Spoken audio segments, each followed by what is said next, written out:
And away we go, ladies and gentlemen, boys and girls, children of all ages. Friday, gotta get down on Friday here on the Rob Brown Show and ESPN Upstate. Hello, Upstate South Carolina. It is lovely to be with you once again. I am Rob Brown, coming at you faster than a Travis Kelce seam route. Directly across from me, a man dressed and maintaining the stature of Mr. Kelce, the great Malonzo at the helm. What up, Zoe? I wish I was his height and had his moves, but yeah, popping my jersey. Kelce put a crossover like Stephen Curry style on the entire Charger defense in overtime last night. It was unbelievable. They needed clutch moments, and Kelce said, "How about a $191 through the air for me?" How's that sound? I mean, dude puts a cutback that juked out, really put two cutbacks that juked out the entire Charger defense last night. Unbelievable dub. I got to tell you, Zoe, I was sitting with the lady friend last night wrapping up Christmas gifts watching this game. And for a while there, it looked like Patrick Mahomes just forgot how to throw a football for a minute.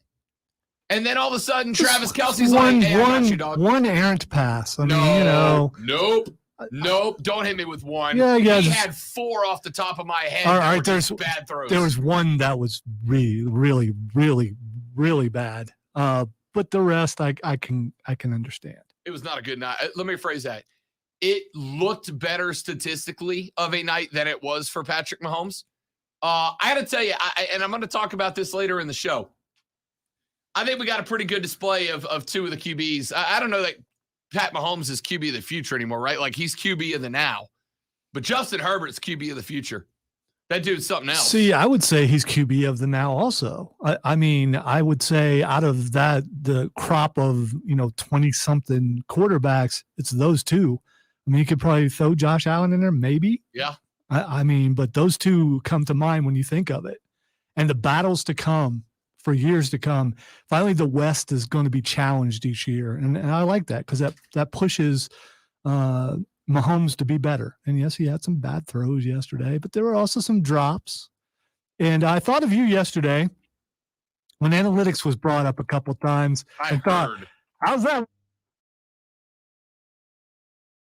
I'm going to tell you, look, the Chargers decided to go for it many, many times on fourth down last night and failed on a number of them, including the very first drive. I got to tell you, and we'll circle back to the game here. Take the three. Come on. I mean, I didn't have a problem with it. It didn't work out. It didn't work. Here's the thing, though, right? They went for it on fourth down inside the red zone, 4 times last night? 5 times last night? 3 comes to mind. 2, they got stopped, and the third one, there was a fumble. I am curious, though, and I should know this, but, I'm not very bright. So analytics is it's brought about by percentages, right? Yep. So they hurt the analytics last night, and maybe they brought it down to where people will go, according to the analytics, we should kick the 3 here. Very possible. I mean, look, analytics speaking, if you're watching that game last night and any team comes up against the Chefs on 4th and short inside the red zone, they might go, look, the analytics say go for it here, right? But the numbers say the Chiefs are really good against 4th downs inside the red zone. Here's the thing. I get it because the argument's going to go both ways, right? Any one of those turns into a field goal, Chargers win. But any one of those turns into a touchdown, and the Chargers are much more comfortable in the fourth quarter, not realizing they're playing for their lives. A field goal at the end still gives Patrick Mahomes a chance to win that game. You put 7 up on the board in any one of those spots, and the Chargers win that thing outright. It's just, it's still football. Here's the thing.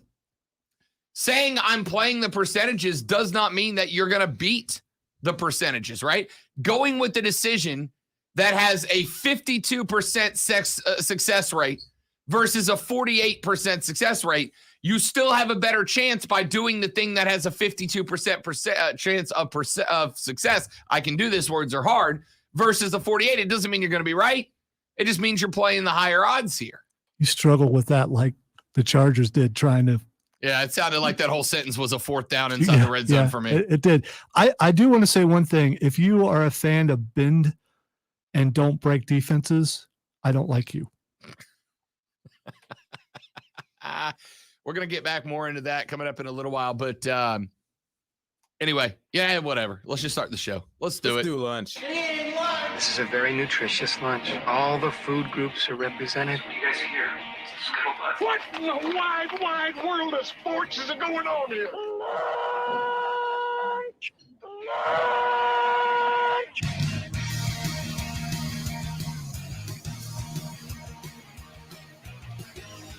The lunch breakdown of 3 things you have to know before you go start talking sports with your friends, family, coworkers, or the job. Or the dog, at the job, whatever. I had to tell you, man, Friday has just slapped me in the head. Like, I've got the show prepped. I'm ready to go. But my brain's just like, everybody's working for the weekend. When does the weekend start, though? I mean, for a lot of people, the weekend starts on Friday, so we're already here. So we're not working towards something. We're at it. Not for us. We got an award to win. So we got another award to win. When you love your job, every day is the weekend.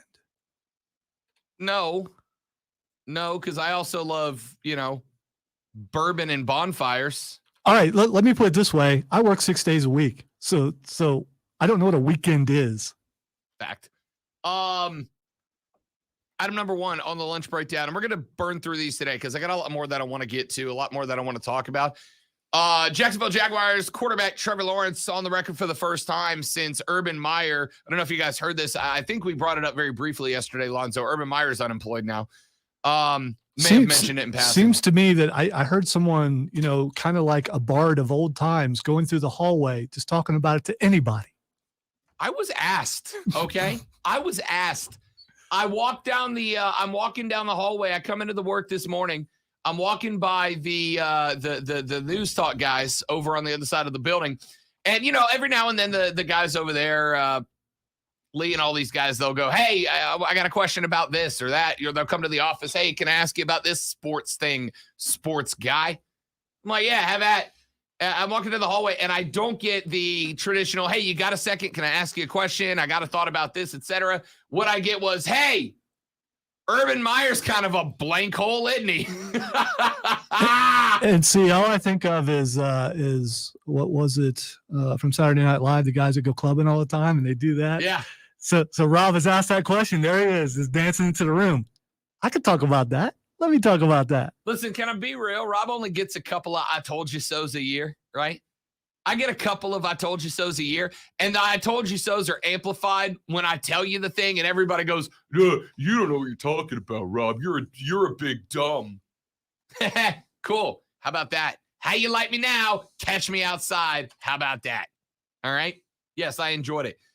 Anyway, Urban Meyer Trevor Lawrence has gone on the record for the first time since the firing of Urban Meyer. He said that the biggest thing the Jags need right now is, quote, someone that's consistent, end quote. He went on, remember, a couple of days ago, he said that the drama inside the locker room of Jacksonville needed to go away. He said the drama's got to stop. There's more drama here than there was in college. It's got to stop. He said, quote, I wouldn't believe you if you told me this was how the year was going to go. I think the coaching change brings a little bit of clarity to the guys in the locker room. I wouldn't say relief, but I would just say bring some clarity and some direction moving forward. We really want to go and finish the season strong. And to be honest, it's been hard to the last week with everything going on. And there's a lot of things being stirred up, I think, by the outside too. That didn't help, and it made things a lot worse, but also everything that's going on. It's hard to be focused and have all your attention and efforts going towards winning the game when there's so many things going on. Both Lawrence and other players said that relief wasn't the right word to describe the locker room after the firing of Urban Meyer. And I would like to say, you can just say you're relieved, guys. It's okay. We know. All right. So I need clarification because I don't know if he actually said this and you were quoting him or you said this. Did he say more drama than college? Yes, he did. That was about 3 days ago. So there was drama in college. So things were not all pleasant in Clemson. So he's saying it was all Clemson.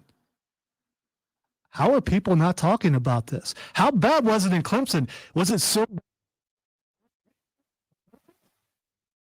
How about to go to Jacksonville and Carolina at the same time and also coach Alabama? And then Niceville. And then Niceville High School. Niceville, don't forget that. To complete the dynasty. So if anybody out there wants to quote me, make sure you hashtag sources. Completely quote me. Yeah. Yeah. Don't quote part of it. Lonzo's claim was not that Dab's going to Jacksonville. It's that he's going to coach Jacksonville and Carolina at the same time. At the same time. Yeah. And then after a couple of years of doing that, go to Alabama for, what'd you say, 10 years, 12 years? Something like that, yeah. And then finish up with the dynasty of dynasties, Niceville High School in Niceville, Florida. There we go. It's not a bad career. Yeah, hashtag sources. All right, just make sure you get it right. Quote him. So that's really interesting. That's really interesting as Trevor Lawrence speaks out for the first time and says, I wouldn't say relief, but so there's that. They're all relieved, and then they're going to go out and lose every game they have left on the. Yeah, okay.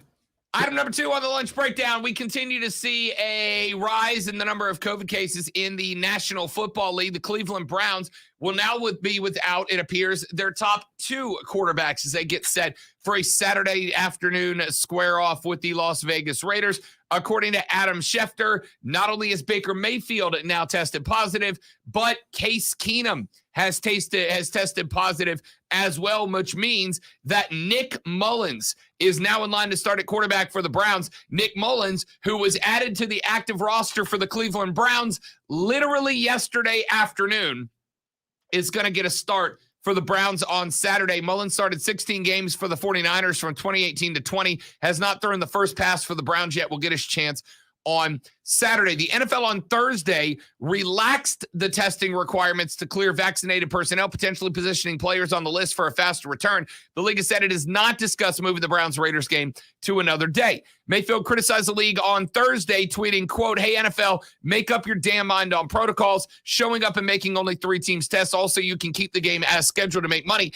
Actually caring about player safety would mean delaying the game with this continuing at the rate it is, but to say you won't test vaccinated players if they don't have symptoms, then to pull this randomly doesn't make any sense to me," end quote. He's not the only one that's speaking out. Myles Garrett raised some questions about the league's testing policies as well, saying it was unusual that players weren't tested before entering the team facility on Thursday, meaning those who were positive might have entered the building and increased the potential for spread. He said, quote, "It almost seemed like we were just ignoring it instead of addressing the issue. We should go ahead and test and then allow in the building, but not before you get results. That's how it should be done." The lack of testing that we have done all year, I kind of feel like has led to this point. Only testing 1 time a week and guys doing their own thing on Monday and Tuesday with their time off. It was kind of a recipe for disaster. Schefter and Martin both also reported that 4 more Browns defenders, including safety Grant Delpit and quarterback AJ Green, have tested positive as well, bringing the number of Browns in COVID protocol right now, after adding Ronnie Harrison Jr. to the COVID list yesterday, is about 21 players now. You are almost at half of the active roster being in COVID protocols. In fact, remind me at the break, Lonzo, to check my voicemail to see if the Browns have called and asked me to play defensive end this week, because they might need me. They might need me at this point. Well, I'm heading there with you, so we're gonna have a good time this weekend. Seriously, we'll have to trade the Kelsey jersey for a Baker Mayfield jersey. You might be going in at QB this weekend. I look really good in brown, so Lonzo and chocolate is an amazing thing. So you have now got you've got multiple Browns, 21 of them ish on the COVID list, and Browns players as well as players around the league are speaking out, going, look, here's the deal. When you're doing testing 1 time per week, guys are basically allowed to do whatever the hell they want when they're away from the program. You bring them in, you let us practice, you let us hang out, you let us chat, you let us work out, you let us talk, and then you test us later? Yeah, that's how it spreads. That's how it spreads. And now the players are saying, you ought to postpone this game, which I get, right? If you got 21 players on your COVID list, yeah, postpone the game. Why are we not postponing the game? The answer why they're not postponing Saturday's game between the Browns and the Raiders is very simple. Because it's the first NFL Saturday that there's no college football to compete about. That's a huge primetime television opportunity for the NFL, and they don't want to lose the first Saturday they have with no college football to compete against. They have sole monopoly on televised football on Saturday, so they're not going to delay that game, and it doesn't matter if there's 50 Browns on the COVID list. It also sets precedence. Once you do it for one game, you're going to have to do it for others, and it's a domino type thing that could happen, and before we know it, there's no NFL games going on. I would say that, but keep in mind what they did last year, right? Last year, the Denver Broncos had to play the New Orleans Saints in like week 8 of the COVID season with a practice squad wide receiver playing quarterback, right? They got slaughtered in that game. Then the week later, Lamar Jackson of the Baltimore Ravens gets COVID. They went ahead and postponed that game, pushed that game back a week, right? So I would agree with you, except for we've already seen the precedent has been set that they don't care about precedent. It 100% comes down to how can we maximize getting the best games on television at the spots we want them in. We'll bring that back later up in the show. And finally, item number 3. We have not mentioned Deshaun Watson's name on the show in a number of weeks now, maybe a couple of months. Things went all quiet on the Watson front. I blew my own pun. Dang it. All quiet on the Watson front. Would have been great if I wouldn't have stumbled all over it. So you could have just went quiet for a moment and started over. And there was 2 or 3 people who just tuned in and they would have heard the correct way. No, I couldn't. We know that.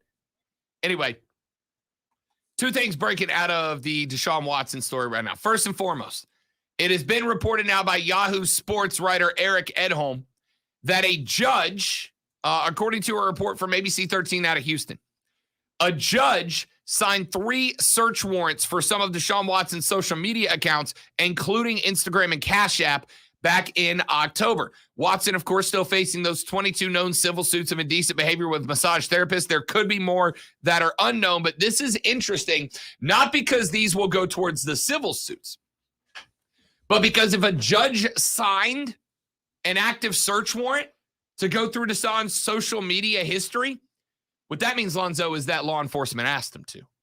And what that means is that somebody with law enforcement authority is potentially looking at bringing criminal charges against Deshaun Watson, right? A judge would not be signing off. And I'm not a lawyer, nor did I stay in a Holiday Inn Express last night. But my understanding, based on what I researched when I read this and based on a conversation I had with a lawyer earlier this morning, is that if a judge signed off on search warrants allowing some entity to go through Deshaun's social media accounts, more than likely what that means is that there is a law enforcement agency that is looking at the potential for criminal charges, which means that Deshaun may not just be facing 22 civil suits. He may be facing a criminal suit down the line as well. The second thing that broke out of this, and this I found very interesting, Lonzo, Deshaun at one point had an offer. Well, I should say the Texans had an offer from the Miami Dolphins and the Carolina Panthers to bring Deshaun Watson to either Miami or Charlotte. Miami owner Stephen Ross wanted Watson, but said that he would only take Watson off the Texans' hand if he settled all the pending civil actions. There are 22 left out there still, so the Dolphins wouldn't do the deal. The Panthers, here's where I find this very interesting.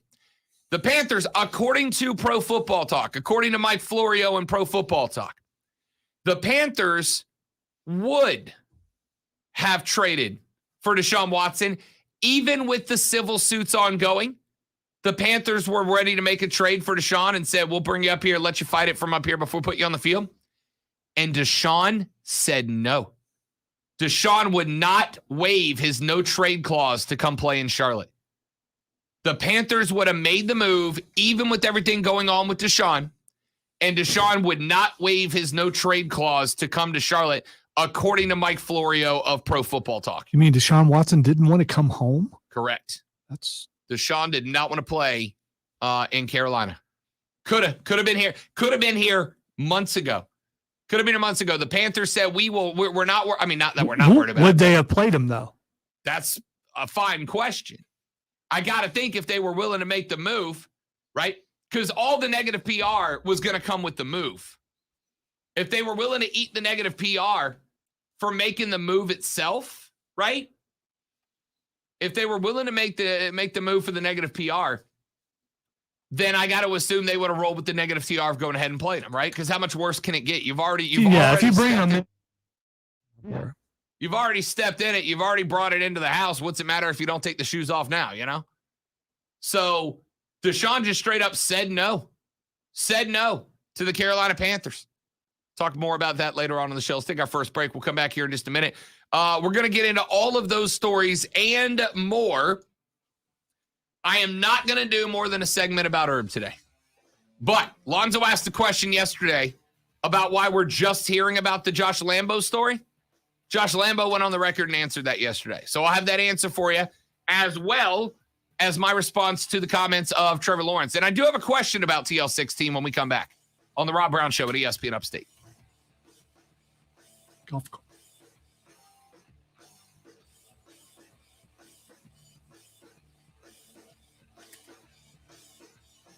Do you have a golf person in your family? What's the word? Golfer. That's the word I'm looking for. Do you have a golf person? Do you have a man and or woman who enjoys hitting? But do you have a golfer in your life? Well, ladies and gentlemen, the 2022 Upstate Golf Card is now on sale for just $99. And for that hundo, you are getting 18 holes at 10 of the best upstate golf courses like the Preserve at Verde, the Rock Golf Club and Resort, Rolling Green, and others. $99 getting you 10 rounds of golf. Can't beat it, ladies and gentlemen. You absolutely cannot beat it. To get yours now, in time to make it a stocking stuffer. Don't make this a stocking stuffer. Ladies and gentlemen, this is a genuine gift. Wrap this thing up and give it to the golfer in your life. They will love it. Go to upstategolfcard.com. That's upstategolfcard.com. It's the 2022 Upstate Golf Card.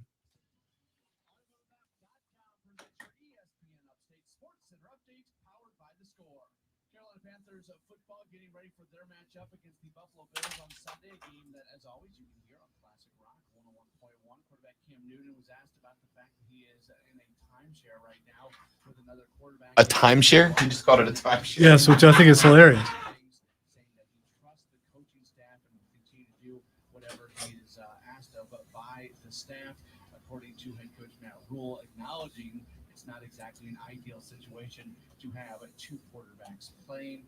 Also coming up on Sunday, the Atlanta Falcons, they're back in action. They've got a big one. They play in San Francisco against the 49ers. Download the Score app today. Lightning fast sports alerts so you never miss a thing. It's why the Score app is one of I give it a 10 for sure. Keegan, Steven, really loved it. The two best movies so far have been Ghostbusters and Spider-Man this year. We'll see how Matrix is. I'm guessing it's not going to compare emotionally to the other two, but you never know. It's good again, and I think it's already breaking COVID records. So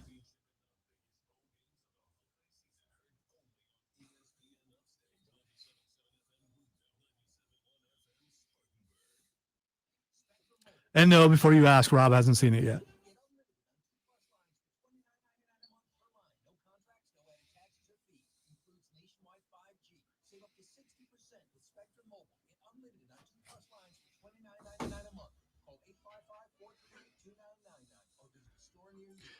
You'll be glad you did, Stephen.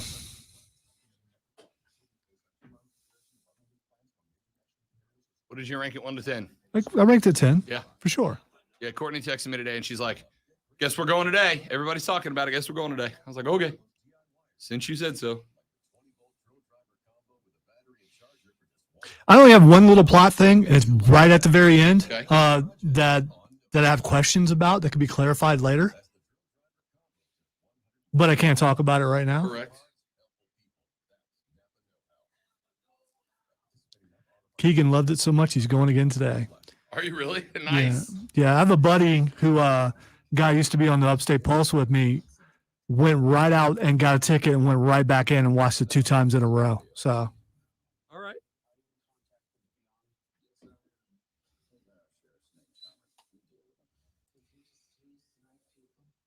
I feel bad for this movie, kind of. know if I'm interested in it or not. Yeah. You know, they looked and went, okay, Yeah.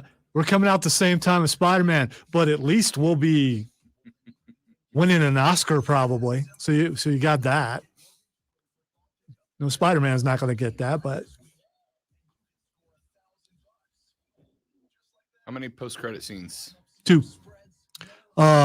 We had a lively crowd too. I always get worried about lively crowds because of when applause erupts, which it did several times, is you're worried that the applause will go too long and you'll miss something. But the crowd, the applause was loud and very quick. Yeah. It's like they stop. I'll be real with you. I don't get applauding in a movie. I don't understand. Yeah, I don't either. But at the same time, I get the excitement. I get maybe like a brief yell, like "yes," but like applauding. Oh, there was a no bleeping way in there during post credit. From the audience. It's like, I thought about it in the movie. I'm like, oh. It's like, dude, what are you doing?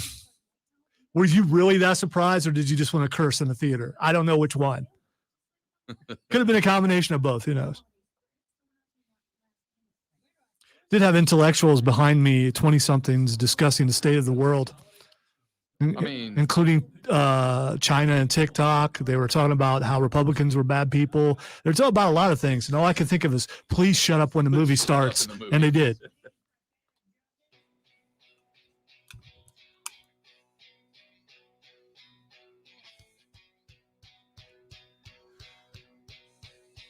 Couple of texts that have come in so far. Texter says Jake Paul being revealed as Spider-Man was a huge plot twist. Glad to see that guy's still around. Why would you read that text for? Spoiler alert. Texter says, how bad does it look for the Panthers that someone would rather not play all season than to come to Carolina? Real bad. Yeah. It looks real bad. Yeah, that looks pretty bad. Yeah. It does. It looks if the Carolina Panthers were a functional organization, I suspect that Deshaun would have been playing this year, and the Panthers may actually have been a playoff team this year. But that's a good call. It's a good call. We're going to talk more about that later in the show. Texas says Urban Meyer just became the highest paid kicker in the NFL. That he did. Well done. Very well done. Texas says, I don't understand why this is all taking so long either way with Deshaun Watson. Seems like there's a lot of people with their thumbs up their butts quarterbacking this investigation. Criminal investigations do not go quickly. So that's that side of it.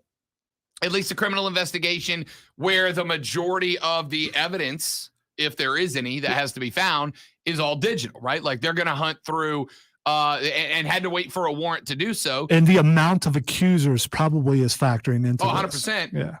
On the civil side of it, according to that same article we read you in the last segment, according to Pro Football Talk, at one point towards the beginning of the season, of the 22 women who were filed civil suits against Deshaun Watson, apparently 18 of them said that they were willing to settle with Deshaun. They were willing to settle. They were ready to get some money and get out. 4 of them said, absolutely not. We are not settling. And you'll remember at the beginning of the year when all of this was really hot and heavy, when it became basically like a topic we had to address every day, that Deshaun's attorney said, hey, look, we're either settling them all or none, right? And I think that was a tactic. I think that was a tactic to kind of pressure the couple of women who apparently did not want to settle, to kind of try to pressure them.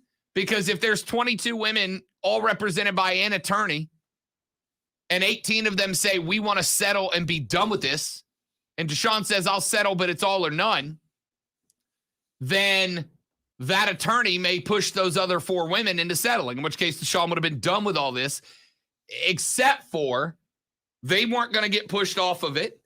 And again, the fact that a judge signed an active warrant, search warrant for criminal investigators, you would assume, to go through Deshaun Watson's social media history to gather evidence, means that there is still a criminal charge on the table as a possibility. I'm not saying one will get filed. I'm saying the possibility is there. And so if there is an ongoing criminal investigation, that also is going to create a situation where these women are going to become less likely to settle, right? Because if Deshaun gets hit with a criminal charge, and if Deshaun either pleads guilty or is convicted of criminal misbehavior, then these women's case grows that much stronger, right? Like, it's one thing to go in there and go, Your Honor, Deshaun Watson sent me these messages, and this is what happened, and create a he said versus she said, even though she has a little evidence type situation. It's another story if they go into that civil case and go, Your Honor, here are the things Deshaun did, and oh, by the way, he was charged with and pled guilty or was convicted of the crime that I am bringing a civil suit against him for. All of a sudden, their case becomes pretty much a guarantee, right? Because a criminal court found him guilty. It's much more likely that these women are going to be awarded more compensation as a result of what Deshaun is alleged to have done to harass them or assault them, whatever the case might be, on a woman-to-woman basis. So the reason this is taking so long, I suspect, had all 22 women been willing to settle with Deshaun Watson, and Deshaun would have settled those 22 civil suits earlier in the year, I don't know that criminal investigators would have dropped it, right? Because they would have gone, okay, there were victims, but these victims have all taken compensation already. So do we press the criminal issue? I would be happy to assume, I'm not big on assumptions, but I would be willing to assume that at least some part of the attorney team, the legal team representing these women, might have caught wind that there were law enforcement officials looking into Deshaun's behavior on their end and went, whoa, hold up. I know some of y'all already said that we would be willing to settle. But if there is a criminal investigation ongoing, that means there is a chance that at some point Deshaun Watson is charged with criminal activity, which means there is a chance that Deshaun Watson at some point either pleads guilty to or is found guilty of criminal activity. And if he pleads guilty to or is found guilty of criminal activity, then your civil suits just become pretty much locks, pretty much a guaranteed win. That's why this is all taking so long, right? That's why this is playing out the way it is, at least in my opinion. Again, not an attorney, not an expert on criminal investigations or whatnot, but I do have a number of friends that are attorneys, and based on my conversations with them, this is what I think is going down at the moment. This is how I think this is all playing out. So we'll keep our eye on it. But the interesting thing that dropped this morning, and I think this has got to be something that Carolina Panther fans may be a little disheartened by, is the fact that apparently the Panthers told Deshaun, yeah, we're not really worried about what's going on away from the football field. We will make the trade for you. You can come up here, get out of Houston, get a fresh start, get comfortable, and work all this stuff out while you play quarterback. Do I think that would have been a good decision by the Carolina Panthers? Not really. I do not. I think it would have been a bad decision because not only do you still have to worry about the potential of a criminal charge coming his way down the line, but on top of that, you're asking him to play quarterback in the National Football League while he worries about 22 civil suits and while he worries about potential criminal charges coming down the line. The fact that Deshaun said no to that, Deshaun said effectively the Panthers are so disorganized as a franchise right now that I would rather stay in the place where I have 22 civil suits, where I have a potential criminal investigation, and where I am not playing football. I'd rather stay there than come to your team. I'm not saying that that is an indictment on how bad off things are in Charlotte right now, Lonzo. But the fact that Deshaun picked Houston over waiving his no trade clause to come to Carolina, I think that speaks more to the folks that are in charge there now than it does Deshaun Watson, unfortunately. I think you could definitely look at it that way. It does seem like that's a possibility, but there's probably more to it than all that. But it really doesn't make sense. You got a chance to play, and you would play if you come to Carolina. So what he's saying in essence is that Carolina is worse than Houston right now. At least for him, yeah. At least for him. Talent-wise, do you think that's true? No. Neither do I. No, I think Carolina's better than Houston right now. If they played the game, I'd go Carolina minus 5.5. They'd beat Houston right now, I think. They beat Houston right now. But they're not better off for Deshaun. And that's a problem, right? Because remember, how much closer are the Carolina Panthers right now? How much closer are the Panthers right now if they've got Deshaun at quarterback? Right? They didn't have to deal with, because they still had Sam Darnold on there. I don't know at the same time. Who's got the better offensive line? Houston or Carolina? That's a better question. Yeah. That's a better question. So maybe he looked at that line, and he also looked at, quarterbacks getting hurt and all that kind of thing, and went, you know what? I may be sitting at home, but at least I'm healthy. Yeah. There's not a lot of quarterbacks that would line up. I think Cam took that job because A, he wasn't getting offers like he thought he was going to be. And B, if he was going to go play for a bad team, might as well be on the bad team that he was, the face of for how many years. Deshaun wasn't interested. But whether it's because the O-line's bad, whether it's because he doesn't like Matt Rule or Scott Fitterer or David Tepper or the organization or the city of Charlotte or whatever it is, what that says to me is, from this point forward, when Matt Rule and Scott Fitterer try to go sign big-name free agents, they don't want to be here. They don't want to be here. I'm not crying the sky is falling just yet. I am saying the leash on Matt Rule, about yay big right now, it's not very long. It's not a long list Matt Rule's on, because if he can't get a Carolina guy, a Clemson guy, to come to the place where he would likely become one of the NFL's top jersey sellers in the minute he signs a contract, how you going to get guys that have no connections to the Carolinas? How you going to get guys that have no connection to the Panthers to go, yeah, I'll go help them get better? Good luck.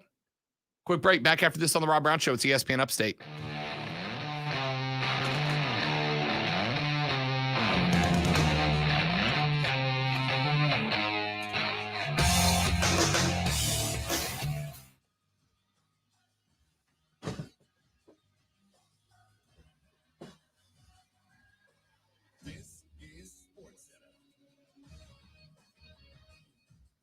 I'm Christine Lisi. This just in. Bills quarterback Josh Allen expected to start against Carolina Sunday. He suffered a sprained foot in last week's loss in Tampa Bay.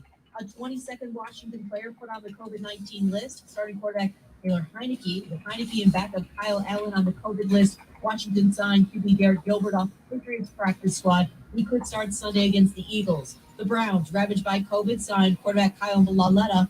Nick Mullins set to start tomorrow versus the Raiders. Starting QB Keith Keenum, both on the COVID list. UCLA paused its men's basketball program, canceled tomorrow's game against North Carolina because of COVID issues within the Bruins program. NHL, Winnipeg coach Paul Maurice resigned. Assistant Dave Lowry named interim coach. And tomorrow's Canadiens Bruins game postponed because of coronavirus concerns.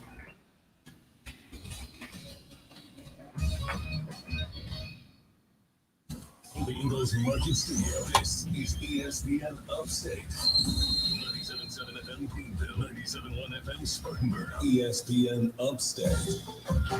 An Odyssey station.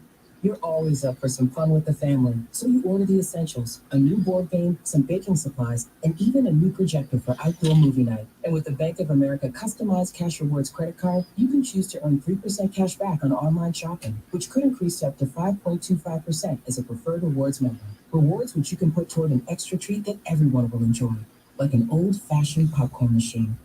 Visit bankofamerica.com/more rewarding and apply now. Copyright 2021 Bank of America Corporation.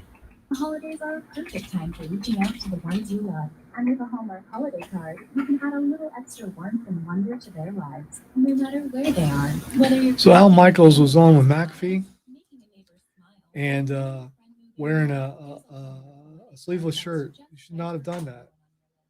I mean, Because he's pasty white. Because he it's lives in a place the sun hates. I think it's more of a hair thing. I gotta be honest. I had those concerns myself, which is one of the reasons why I don't do that on purpose. But yeah, it's just,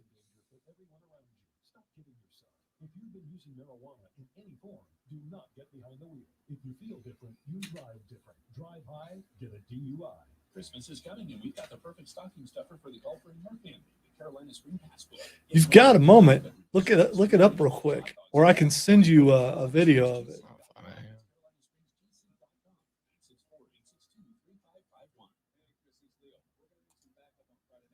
Leo's Limos needs to say "I do" to 4 commercial drivers before wedding season. Indeed can help him hire great people fast. Indeed you do. With Indeed Instant Match, we immediately show you quality candidates whose resumes on Indeed meet your sponsored job description. Visit Indeed.com/credit and get $75. All right, I just sent it to you. All you gotta do is just open and look. He's right. He's on the right. You're gonna see it right away on Twitter. On Twitter. Oh, Al. See, this is not. It's not, and it just. I don't. That is the most hello fellow kids vibe I've ever seen in my life. Also, the shirt was hung up on a hanger that's got the hanger marks going right there. It just, but it's more about the hair. And I can't tell if those are old man guns or what. I mean, it just. Ooh, and don't touch yourself like that. Okay. Anyway. You'll remember what you learned. There's no easier way to learn another language. Ahora hablamos español. He just said, now we speak Spanish. Babbel, language for life. Now try Babbel for free. Just go to Babbel.com. That's BABBEL.com. What makes AutoZone America's #1 battery destination? Because they offer free battery testing and charging and reliable replacement. How old is he? Like 77 or something? Lucha Brothers, Kingston, Santana, and Ortiz versus Daniel Garcia 2.0 and the Acclaimed. I'm in for that. I'm way in for that. Oh, I guess his age right. Do what? He's 77. I got that. Huh.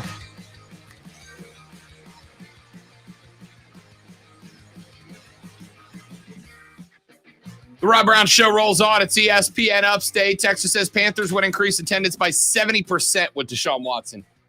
I would have thought you're right. I think you'd have seen a lot more true football fans and a lot less wine and cheese football fans show up if Deshaun was playing quarterback. But, I mean, they offered. I do think it speaks volumes about where and what the Panthers are right now that Deshaun said no. Said, I'd rather stay in Houston. Not a great look. Not a great look. All right, 844-477-3776, 844-GSP-ESPN. Texas on the Ingles Market text line. 71307 is the number to be a part of the show. Let me ask you guys, and I'm sincerely looking for an answer for this. You can just text your answer into 71307 if you don't want to call in. Start your text with ESPN. We can read it on the air. How many of you Clemson fans are following the career of Trevor Lawrence in the NFL? Genuinely curious. How many of you guys that were huge TL16 guys when he was rocking the orange and purple are now following down in Jacksonville? And the reason I ask is this. Maybe it's because he plays for the Jaguars and they are, not good. Maybe it's because Herb's tenure has been so tenuous that it's hard to be on board with. Maybe it's just because they don't think Trevor's that good. I don't know. Alonzo, I can't think of another rookie quarterback, specifically one that was drafted first overall, that is getting less attention than Trevor Lawrence is right now. The only TL16 stories I've seen in the past 3 weeks have been about Urban Meyer, right? They've been about Urban Meyer. They've been about the chaos. And maybe they're kind of framing Trevor Lawrence's development has been stunted by Urban Meyer, a theory I subscribe to. But I don't think there's been another top-tier quarterback in the NFL draft in recent memory that has gotten less press coverage than Trevor Lawrence. And I just wonder why that is, especially around here. You'd think we'd see more of it, but we really don't. Why is it that TL16 is getting less talk than any other first overall quarterback in as far back as I can remember? What's the reason? My theory is they have, and I heard this mentioned a little bit today on Get Up, he had been crowned as the next Elway, the next, great thing. And then he hasn't been playing like it. So I think it makes people look bad who predicted him to be something that he was not going to be right away anyway, going to a bad team. I never understood those expectations of he's going to come in and he's going to tear this thing up. No, he's not. He's playing for the Jaguars. He's going to get better, hopefully. But he was never going to do the things that people projected him to do. And I think a lot of it has to do with some sports media will hype things to a certain degree, and then when it doesn't look like it's going to happen, it makes them look bad, so they stay away from it. We are hearing more from him now, but just because supposedly he's free to be what everyone projected him to be, not the fact that has he improved from week to week in the NFL? I don't know. Has he? No, absolutely not. Because who watches the Jaguars? He's getting worse week to week. And a lot of people, fair or not, are putting that on the chaos around Urban Meyer, right? Like it's been such a chaotic locker room. Yeah, but in the end, Urban Meyer wasn't out on the field. Trevor Lawrence is out on the field. Well, so when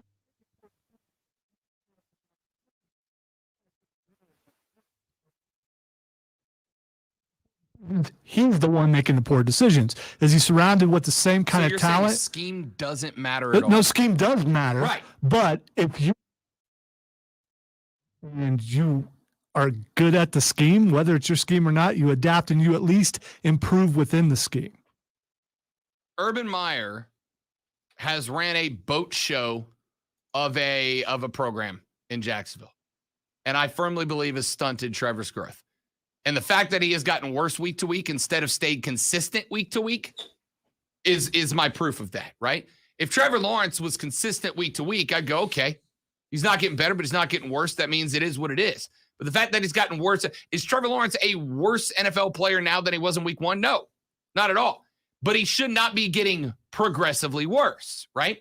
But I do think you hit on something very important there. And this is something that I try not to do in the way that I attack sports media, right? I think there's a fascination with the media where they set the expectation for a player before the player ever straps on the chin strap, right? Like they set the expectation for the player. And then if the player doesn't reach that expectation, they don't go, maybe we set the expectations too high. They go, he's a bust. He sucks. It's on us, or it's on him, right? It's not on us. It's not on us for making prognostications with little evidence why, and instead realizing, okay, maybe it's a progression. It's clearly that he sucks. And I'm wondering if the fact that Urban Meyer created a football program that has won 2 games, that has had outburst after outburst and chaos reigning supreme in that locker room, I'm wondering if there's not some level of everybody expected Trevor to just show up and change the world, light the world on fire. Peyton Manning didn't do that. Tom Brady didn't do that. Troy Aikman didn't do that. There's a litany of Hall of Fame quarterbacks that had terrible first years. But I also say none of them had to go through the locker room BS that Trevor Lawrence has had to go through. I'm not giving up on the guy at all, but you can blame some of this on players like Patrick Mahomes and guys like that who come in and in their first, second year do tear it up. Oh, sure. So now everyone thinks, oh, this is the next one. This is the next thing, right. But again, there's as many quarterbacks who went to the Hall of Fame that sucked in year one as there are quarterbacks like Pat Mahomes who showed up and lit the world on fire. Kyler Murray who showed up and lit the world on fire. Doesn't work that way all the time. It's a split, right? It's 50-50. Some guys take longer than others. The point is, even here in his backyard where he cut his teeth at Clemson, we talked TL16. I get no. In fact, Lonzo, since I started talking about Trevor Lawrence, I've gotten 4 texts about Deshaun Watson. Not a single person is texting me about Trevor Lawrence, which means that if I'm hosting the show, I should get off of Trevor Lawrence, right? Because there's no movement here. Why is that? I'm asking you guys that question. Back after this on the Rob Brown Show, ESPN Upstate.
Without going broke.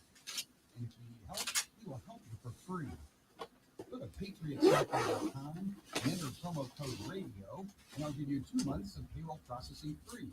That's patriotsoftware.com.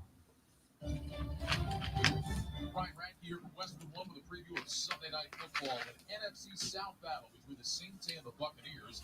Tampa Bay coming off their 4th straight win and overtime thriller against the Bills, while the healthy Alvin Kamara and New Orleans snapped a 5-game losing streak to keep their postseason hopes alive. Join Anthony back to me for the call when the Bucs host the Saints. Yes, indeed. We beat the mighty New York Jets. I was going to ask you, so do the Saints have postseason hopes? Are they really Only in alive? that they're not eliminated yet.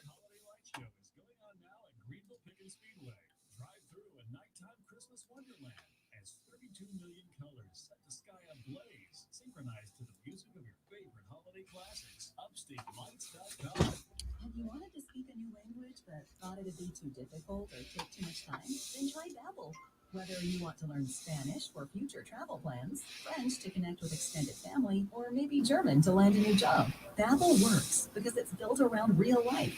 It teaches you everyday practical conversations that you'll actually use. All you need is 15 minutes a day, and you'll be on your way to confidently speaking a new language in just a few weeks. Babbel is designed by real language experts using a conversation-based technique that makes learning fun, engaging, and best of all, memorable. It starts by teaching you words and phrases. Then sentences gradually get more complex. Soon you're practicing short conversations about real-life topics. And with 14 languages to choose from and lesson topics like travel, business, relationships, and more, you'll be sure to learn what matters most to you.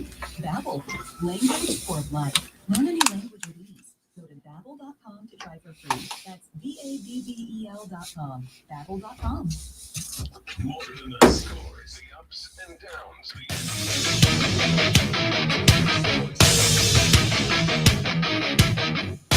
Texture says Trevor Lawrence didn't show progression in college either. Yeah, I mean, you lose, 2 games in your career? It's tough to progress from that. You could say that his skills didn't progress, but in college, the guy was dominant, right? I mean, is anybody going to say he didn't have a hell of a college career? I don't think they would. But this isn't college anymore. His last game wasn't that good, but he had 2 championship games he got smoked in, right? I would say this. His last game wasn't a championship game. I'm not trying to. You know what I mean? Playoff game, whatever. Bowl game. And you can blame it on that. Sure. But again, Trevor's gotten worse as the year went on, right? You don't get worse as the year goes on, traditionally speaking, unless there's something bigger than you that's impacting the game, in my opinion. Coming up in the next hour, we'll get more into the Panthers stuff. We got Fanboy Friday coming up at 2:20. Spider-Man's out. We'll give a spoiler-free review of that from Lonzo. Challenge levied. Let's see if he can do it. Back after this on the Rob Brown Show, ESPN Upstate.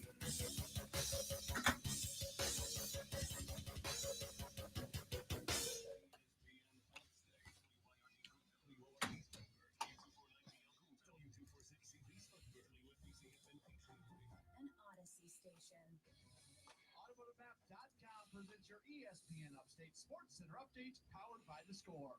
Carolina Panthers football getting ready for their matchup against the Buffalo Bills on Sunday, a game that, as always, you can hear on Classic Rock 101.1. Quarterback Cam Newton was asked about the fact that he is in a timeshare right now with another quarterback in P.J. Walker. Newton at least is saying all the right things, saying that he trusts the coaching staff and will continue to do whatever he is asked of by the staff, according to head coach Matt Rule, acknowledging it's not exactly an ideal situation to have 2 quarterbacks playing. Also coming up on Sunday, the Atlanta Falcons, they're back in action. They've got a big one. They play in San Francisco against the 49ers. Download the Score app today. Lightning fast sports alerts so you never miss a thing. It's why the Score app is one of North America's most popular sports apps. With your ESPN Upstate Sports Center update, I'm Matt Pauley. Have you heard the Rob Brown Show? I have heard the Rob Brown Show. Me too. I've heard that it's the #1 sports show in the state of South Carolina.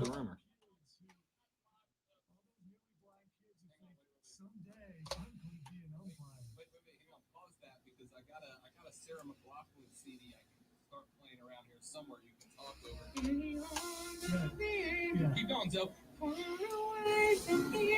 For just 5 cents a day, you too can say, an umpire in functioning society thanks to uncaring people like Rob Brown who wanted their job eliminated. I just want to point out that my cadence was perfect for the song without the song actually playing when it happened. Yeah. Not tooting horns or anything here, but sometimes you just get lucky. Not about the award. The award was, I meant my, it's all about my cadence was lucky.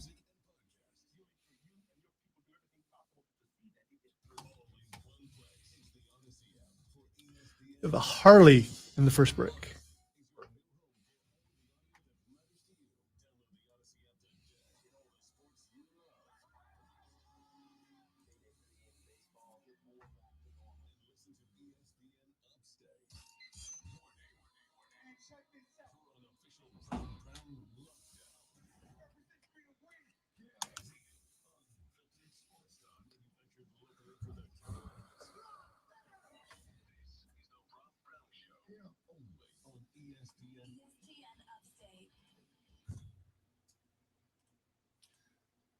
Hour number 2 of the Rob Brown Show on a Friday. Got to get down on Fridays right here on your radio. It's ESPN Upstate. I am Rob Brown. He is the Great with Lonzo. We are the collective cast and crew of the South Carolina Broadcasters Association Sports Talk Radio Show of the Year. The Rob Brown Show right here on ESPN Upstate, 97.7 FM Greenville, 97.1 FM Spartanburg, all around the world on the Odyssey app, AUDACY. Grab it, put it on your digital devices, and don't miss a moment of the outstanding program that Lonzo and I bring to you every day, and of course, all of the programming across the ESPN Upstate platform. Football is it's a great sport. It's an incredible sport. It's obviously America's favorite sport, and I don't think it's in any jeopardy of losing that position anytime in the near future. But the beginning of last night's game, the opening drive of last night's game, I think brought some levity to us. I think brought a reminder of exactly what it is. I think it's easy for us to get caught up in, to get lost in, what football is as far as entertainment, as far as fun, as far as a distraction from real life. But what we often forget is that the guys we're watching play are human beings. They are mortals just like the rest of us. And while they may be bigger, stronger, faster, quicker, nastier, and gnarlier than your average Joe Blow Rob Brown, they're still people, and things can still go deadly seriously, deadly wrong, deadly quickly. And we saw that last night. Opening drive, it is 4th down. The Chargers have the ball going in, and Justin Herbert lifts a pass to tight end Donald Parham, who was coming across the very back of the end zone. Parham had the ball in his hands. He went to the ground. Looked like he had the catch. His head slammed against the back of the ground. And, the pass came out of his hands. And, Joe Buck, in that exact moment, Joe Buck said, he dropped the pass. It looked like he had it, but he came down, must have come down a little too hard in the wrong direction, and he dropped the ball.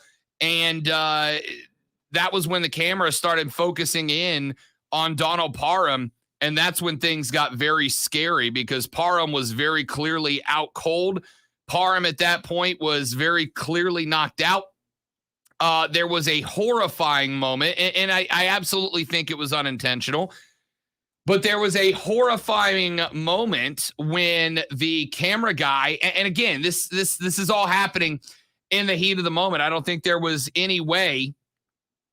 Here's more breaking news. For the second time, New Orleans Saints head coach Sean Payton has tested positive for COVID and will not be available for the Saints against the Buccaneers on Sunday. Yeah, so news brought to you by BetQL, our friends at BetQL. Be better. Be a smarter, better, beat the books with our friends at BetQL. So we're definitely not done. Sean Payton now for the second time testing positive for COVID. Remember, he had to miss some time. He was the very first NFL name to be tested positive for COVID, and it's just happened again, and will be unavailable for the Saints against the Buccaneers on Sunday night. We'll circle back to that in a minute. I want to finish this discussion about Donald Parham. So the camera zooms in on Parham, and his eyes are rolled back. He is clearly knocked out, and he has what is called the fencer's response from that brain injury, which if you were watching, and Lonzo, I don't know if you saw this on a replay or not. I did. I saw it. If you have a traumatic brain injury, your arms will go into, and we've seen this happen in MMA before, right? We've seen this happen in football. We've seen it happen in a lot of sports. You suffer a traumatic brain trauma of some type, and your arms will go into an unnatural position. Usually the forearms are extended or flexed. They're usually up in the air. You've seen guys do this before. It can be a big problem, for instance, in the world of MMA, because in the world of MMA, a lot of people see those hands go up. They can think it is a fighter protecting themselves, but it's not. They're out cold, and they end up taking another 2 or 3 shots when their brain's already scrambled. Donald Parham had the fencer's response. His arms came up, and his hands were shaking, which is not good. It's a sign of a massive brain trauma. The medical team ran out there. They took the face mask off. Anytime they take the face mask off the helmet, what that means is they're trying to be able to get access to his face in case they need to administer oxygen, or if they're trying to get a recognition response out of the guy, but they don't want to move his head, right? So they just take the face mask off and leave the helmet so they don't have to jostle it off of his head, because those things are tight on the dome. They ended up putting him on the board, on the stretcher, putting him on the golf cart and carting him off. And even when he was leaving the field, there didn't seem to be a response. I saw at one point they showed a close-up of the trainer's hand wrapped around Donald Parham's hand, and his hand was squeezing the trainer's hand. And they said, "Oh, there you go. We've seen him moving his extremities now. We've seen him squeezing the trainer's hand," right? Well, I got into a conversation yesterday with somebody who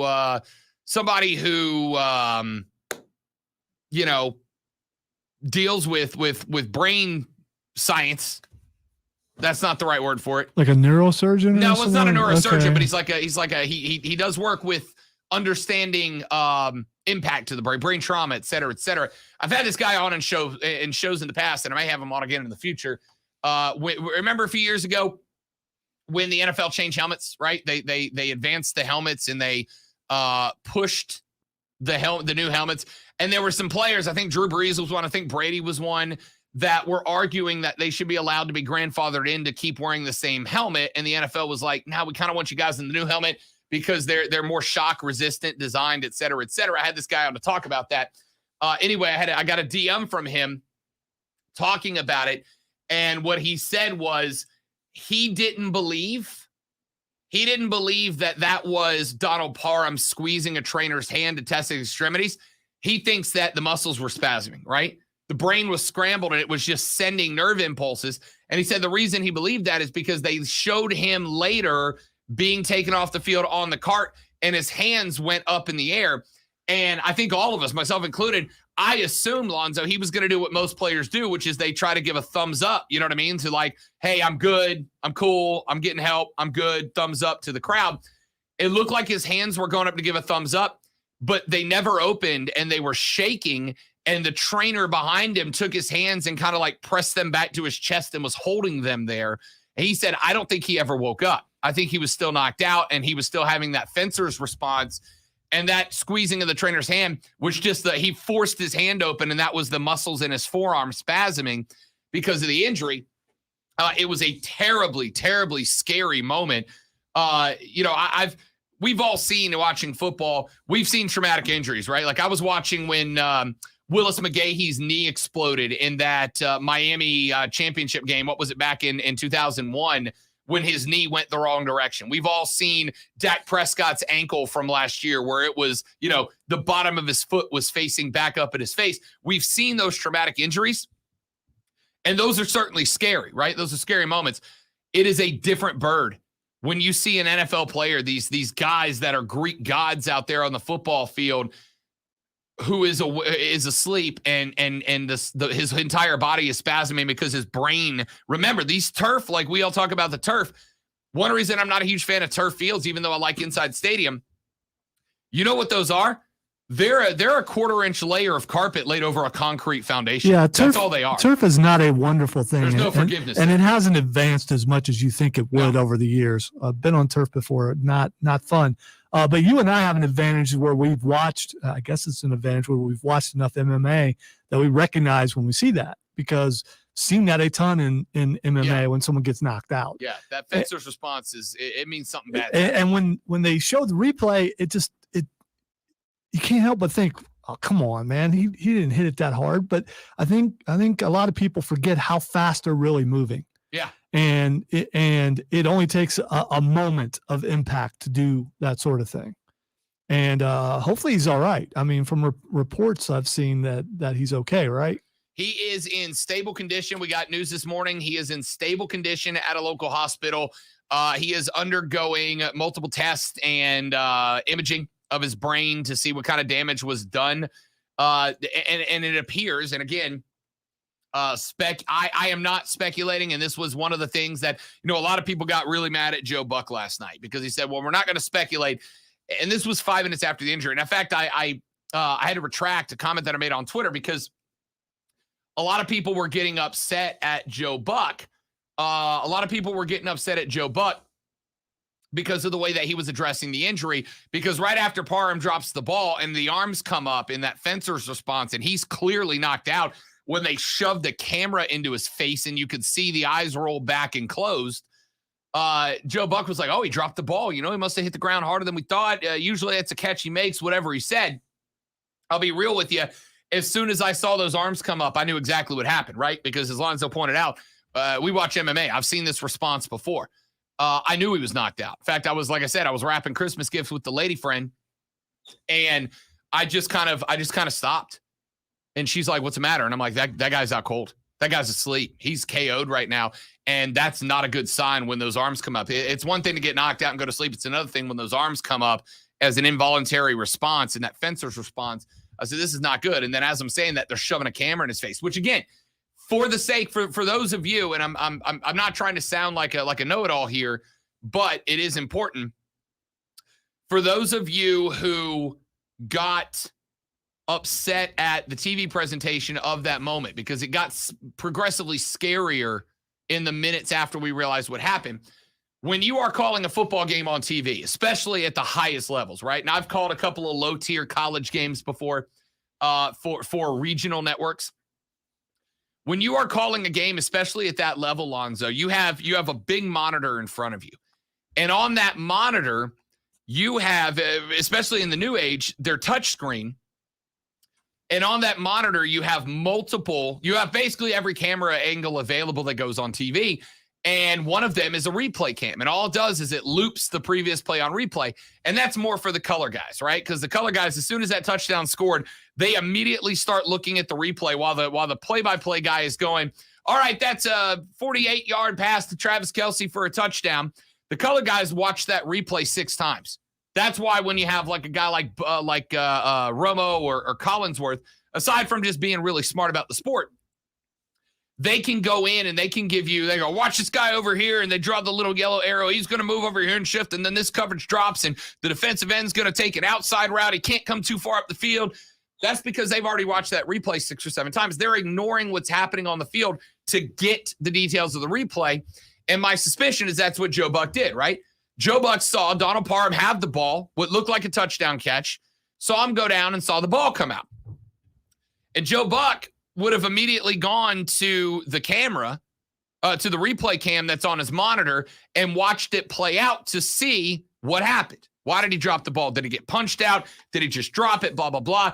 And while he's doing that and trying to describe what happens, he is 10 seconds behind what's actually happening still on the field with Donald Parham, because the replay hasn't caught up to that yet. So he's talking like it's a normal football play, which 99.9% of the time it is, right?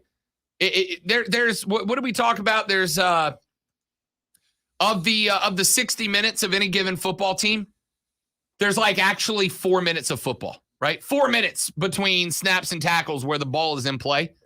In a 60-minute game, there's about 4 minutes where they're actually playing football in an average game. So 90% of the time, 99% of the time, it is 100% fine to watch the play in real time. And when the whistle's blown dead, to watch, make sure there's no fights, penalties, whatever. And then as the ball's being set, and guys are going into the huddle and guys are calling plays, to go back and watch the replay so that you can get a little more detail. And I think that's what Joe Buck did. But the mistake he made was as he was getting taken off the field, his arms were still shaking, right? And Joe Buck said, we're not going to speculate on what happened here, but it's a chilly night in LA, and maybe that's why he's shaking, which was not a good take. And I'm a Joe Buck defender. I like Joe Buck. I think Joe Buck does a fine job, and I think he does a job that is far more difficult than the vast majority of us understand. Most people think Joe just shows up to a stadium and starts calling a game, but that's not how it works, right? Joe's putting dozens and dozens of hours into prep into any game he's calling, and that guy's calling games against across 2 sports at the highest level. It ain't easy. I promise you. I used to do JUCO games. It's not easy. That was a bad call. It was a bad mistake. He said, I'm not going to speculate. Then he speculated. But at the same time, I understand why he did it, right? I've been sick before, right? You get the flu, you get the cold, something goes wrong with you. you tend to be more sensitive to temperature and you feel cold. You know what I'm talking about, where you get there where you feel cold and everybody else in the room's fine and you're just like, I'm so cold. And that's what he was speculating. It was a bad call. It was insensitive in the moment, but I don't think it was intentionally malicious.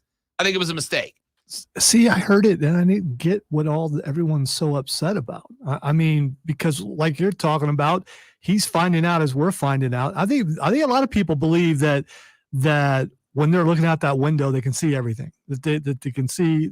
But you have to respond and say things instantaneously.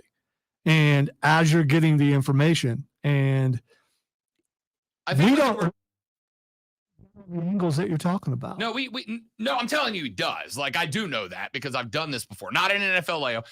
They put a monitor in front of you. Most situations you have two monitors in front of you. You have one monitor that shows you exactly what's going on the TV feed. You know exactly what everybody's seeing because you're watching the TV feed they get. I spent 2 seasons calling play-by-play for Northwest Florida State College, the Raiders down in Niceville, who were the back-to-back Final Fours in the JUCO tournament, including a national championship. And I called play-by-play for them. And even on a local regional network, you get one monitor that shows you exactly what's going on TV, and you get a second monitor that shows you all the angles that are available. And the reason they'll give you that is, as a play-by-play guy, you may see something that a producer and a camera guy who don't know football don't see, and you can kind of direct them, and if you pull up this angle over here, you're going to see that, whatever. I think what everybody got mad about was that Joe Buck said, we're not going to speculate about the injury, and then immediately speculated about the injury. I think that was mad. And on top of that, immediately speculated about an injury and this is something none of us know. I suspect there aren't many neurosurgeons listening to my show. All right. And I'm saying statistically, not that we turn off neurosurgeons, but there's just not a lot of them. Well, not for you, but they're here for me. Sure. Exactly. Which they should be. I got it. I roll. Thank you very much. I think people looking to be offended, and there are a lot of people, and I don't understand why, who absolutely cannot stand Joe Buck and are looking for a reason to go at him. I do agree with the second part of that. There are a lot of people who don't like Joe Buck for a variety of reasons. In fact, I had a conversation with a guy not too long ago that says he doesn't like Joe Buck, not because of anything Joe Buck did personally, but because of the fact that if there's one person who should be offended about this, it's me, but I'm not, because Joe Buck was born on third base, right?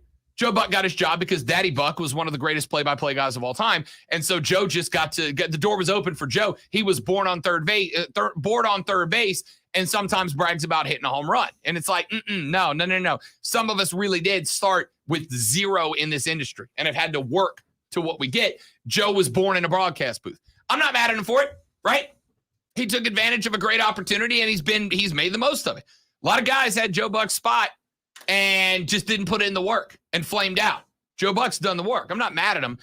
I don't think this is a case of people are looking to be offended. I think that is something, and I'm not specifically talking about you, Lonzo, but man, I heard the word cancel culture yesterday, more times yesterday afternoon than I could shake a stick at. Oh, it's cancel culture. No. Sometimes people genuinely think what you're doing is bad. And that's not, I'm just looking to be offended. No, sometimes I'm just offended. I wasn't offended by Joe Buck. I think it was awful timing. I think he shouldn't have said what he said. Do I think it's the worst thing Joe Buck's ever done? No, probably not. But we're not going to speculate about this, especially when it is clearly a traumatic brain injury, right? We don't know the extent of it. We don't know what it is. We don't know what happened, but it was clearly a head injury and clearly brain trauma. For him to go, we're not going to speculate, and then go, maybe he's cold. That's why he's shivering. Not a great look. But to circle all the way back around to the beginning of this. So I've seen some traumatic injuries on the football field, both in person and on television. That was one of the few times in my career where our job is to pay attention to sports. Lonzo, one of the very few times that I had to step away for a minute. I was like, I have to take a break. I have incredible respect for those football guys that were able to kind of push that from their mind and go right back to playing, because I had to take a break. I literally had to leave. I left the living room. I went and made another drink. I went and pet the cat back in the bedroom because I had to take a break. And I'm not a pushover. I'm not a wuss, right? I watched Dak's injury. I watched McGahee's injury. I've seen some stuff. I'm not a wuss. But when I saw those arms come up and when he was being taken off the field and the trainer's having to hold his arms down so he doesn't shake himself into a worse injury, I had to take a break, Alonzo. It was one of the worst things I've ever seen as a football fan in years. Sometimes the game reminds us that while it's a game and it's fun and it's entertainment, it's dangerous, and these guys should be respected for what they do. Let's take a break. We're back after this on the Rob Brown Show, ESPN Upstate.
and Margie love ZipRecruiter invites. She says they did my job posting in front of the right people. I instantly see great candidates and I invite them to apply to my job. Go to ZipRecruiter.com/BART. Try ZipRecruiter for free. There's a bowl game on right now, apparently. I had no idea.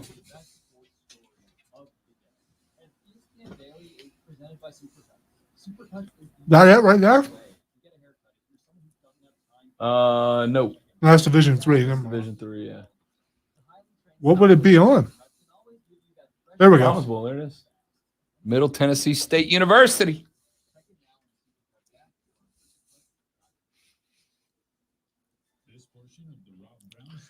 Call ourselves a sports show and not know that there's a very important bowl game going on right now. Elite level bowl game. If you're not watching the Bahamas Bowl, are you even a fan? Well, I feel pretty bad because Toledo. I mean, you know. That's true. That's your hometown. Yeah, but no, it's not. I mean, it's the home state. Toledo's part of it's in Michigan, so I can, you know.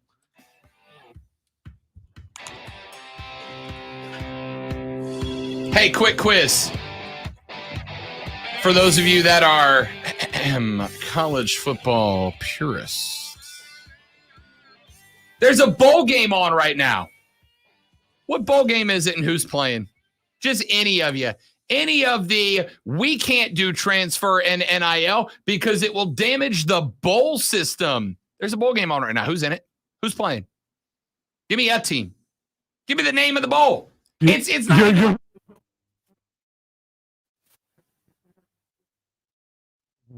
I don't disagree. I don't disagree. And you know what? And nobody would care. But that's exactly my point. The loss of prestige of the bowl system is not an argument. Hey, Rob, what's MTSU? That would be Middle Tennessee State University. Okay, all right. Taking on the Rockets of Toledo. Their helmets are kind of sweet. You see the rocket? Yeah, it's pretty dope. Yeah. I don't hate it. Texter says ESPN Bahamas Bowl, Toledo and Middle Tennessee State. Well done. Another Texter says the Wish.com Bowl. No, the Bahamas Bowl's on right now. The one who got it right, he looked at it. Here's the fun part. Here's another game, Zoe. Hey, Lonzo, I'll even let you play this version of the Rob Brown Show. Oh, can I? You sure can. Is there a Wish.com Bowl? Just yes or no. Is there a Wish.com Bowl?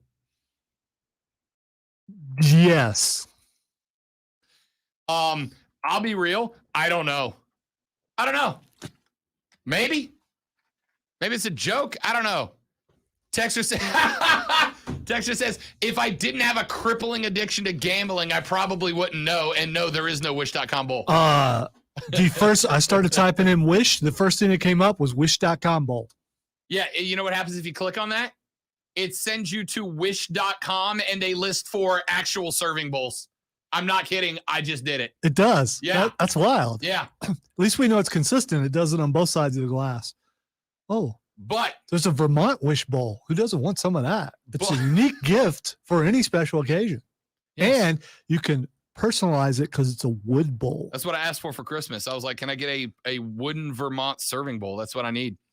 Ladies and gentlemen, the point that I'm making here is as I earlier this morning, I decided to be a mite bit sarcastic on Twitter. Shocking, I know, at the Rob Brown Show, if you would like to also daily put up with my unnecessary sarcasm. I would like to say that his sarcasm has nothing to do with my sarcasm. It's not rubbing off. It was already there. So, I don't want to take me. Yeah, I don't want to take any blame for that. I decided to be a mite sarcastic and have some fun on Twitter this morning because I saw yet another take about portals and NIL and all the things that the old school fans don't love.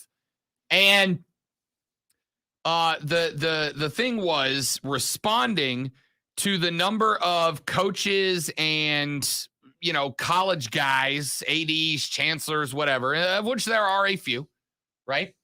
And I pointed out that the majority of people you see complaining about the portal and complaining about NIL and complaining about the way the game is run now, they all, scratch that, let me not paint with that particular broad brush. Most of them, the majority of them, and I'd say it's not a small majority, the majority of them they're all people connected to the very elite teams in college football, right? It's Nick Saban. It's Dabo Swinney. It's Clemson fans. It's Alabama fans. It's all people connected to the very top. In fact, the least powerful people in college football that I've heard really genuinely complaining about this are like Mike Leach and Lane Kiffin, the two schools at Mississippi, which, by the way, keep in mind that if the NIL and the portal have the effect that I'm about to tell you I think they're going to have on college football, then there's the potential that teams like Alabama and Georgia lose a little bit of their power, which means they lose a little bit of the money that goes into the SEC pot that guys like Leach and Kiffin get, right? They benefit off of Alabama and Georgia being dynastic. The reason I bring this up, the reason I mention this, is I put up a tweet earlier after I pointed out that the folks who were primarily against the growth, the evolution of college football are the ones who already have the power. I very sarcastically said that, I'll even read you the tweet. I sarcastically said, of course the Lords think the system is ruined when the serfs recognize they actually control the production and take that power back. Hashtag college football, hashtag fully prepared for the overly sensitive political tweets, right? Of course the people in power aren't fans of a system in which the people who make the product have more of the power over it than they do, or at least as much of the power of it as they do. I'm not faulting Dabo Swinney. In fact, there is some things that Dabo said that I actually agree with, right? I'm not faulting Dabo. I'm not faulting Nick Saban. I disagree with them, but I'm not faulting him. I'm not going to attack him over it. I got no justification in attacking Dabo or Nick Saban.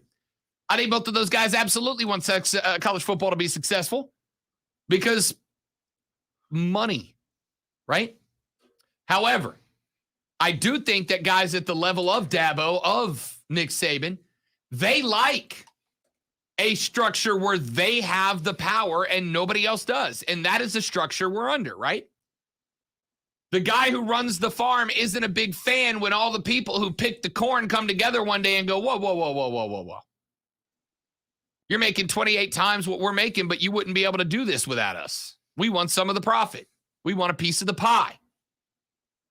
We want a slice of the cornbread, right?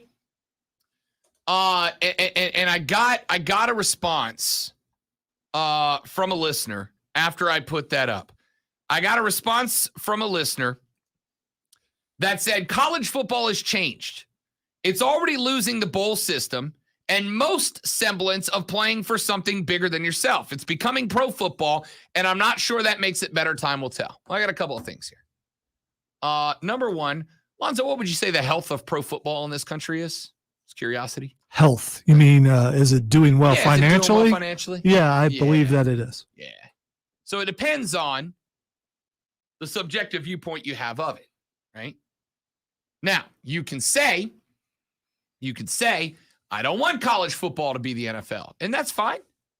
And to some degree, I agree with you. It's a different sport. Too late. But again, I think it's, and this is why I've said also a number of times, I am fine with regulation that does not punish players, but all the regulations have always punished the players, not the schools, right? Schools can pull scholarships from kids. It's not as frequently published because it's not as good of a look, but schools pull scholarship from kids every year. And if they do that, nobody complains about it. I'm fine with the players getting some more of the power back. Regulation, cool, but not control disguised as regulation. That's different.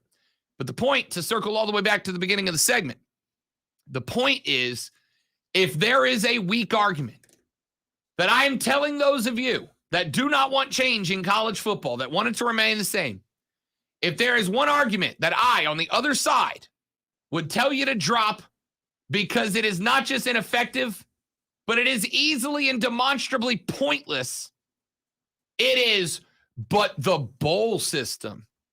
Guys, do you know why so many of us aren't mad at Zaquandre Wright, the running back from South Carolina, not playing in the Duke's Mayo Bowl? Because you don't care. You don't care. The bowl season started today. And the one guy who knew that the Bahamas Bowl featuring Toledo and Middle Tennessee State University was playing today said he's only there because he has money riding on it. He is a degenerate like me. I was going to say the one guy was not in this room. Yeah. I want to point that out. Lonzo, there are tens of us. Literally tens of us. The one guy who knew the ball game today and who was playing in it is a degenerate who put money on the game like your boy. I didn't put money on this game because they're 6-6 and 7-5. Hope you put some money on Toledo because, 17-14. No idea what the spread was. The winning now, they should have got a touchdown in the last play, but, Is what it is. Point I'm making. If you are utilizing the argument, but will lose the bowl system, allow Uncle Rob to help you out on this. Ladies and gentlemen, stop. Wow. Because that argument's irrelevant. And look at the vast crowd that is there to watch this wonderful bowl. You, Lonzo, I think the 64 people that are in that stadium are really enjoying it. In fairness, it is literally in the Bahamas, I believe. So it's not I could just call off of work to head to the Bahamas. So there's not like a Bahamas brand of something. So yeah, it is in the Bahamas, by the way. So yeah, it's in Nassau, Bahamas at the 15,000 seat Thomas Robinson Stadium. Those guys are not complaining, Hell no. Especially the guy. Wait. We're going to the Bahamas. I might sit out of a bowl game. Hey, you're invited to the Bahamas Bowl. I'm in for the bowl game. Hell yeah, absolutely. I will tell you also, those guys on the sideline who will not see the field. They don't care. They're good. Because you know what they are going to see? The beach. And some swag. And the women on it. That's exactly right. There's that. That's exactly right. It is what it is, man. Stop using the bowl game as an argument. You don't care. I don't care. The bowl system, Lonzo, became irrelevant when the BCS showed up, right?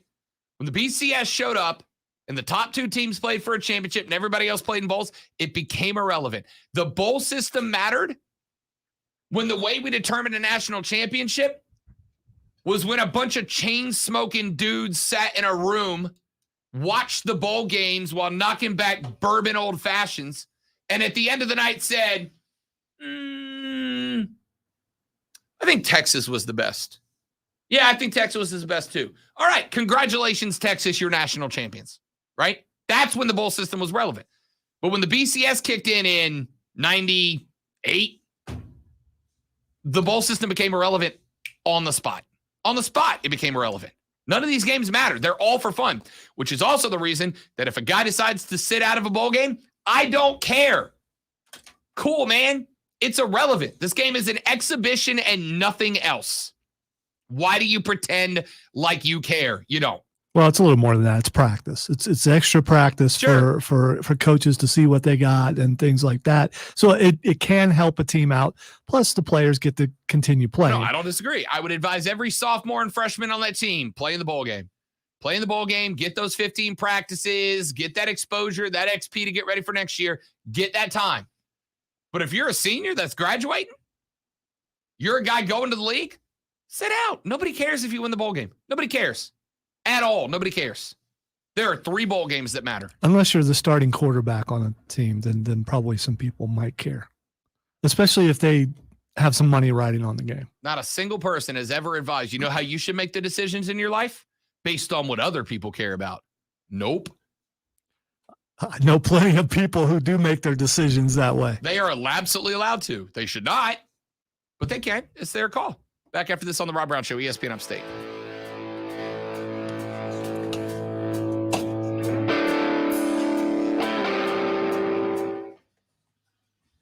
Texter says, did Rob just quote Fred Durst? If you don't care, then we don't care. And why am I not surprised?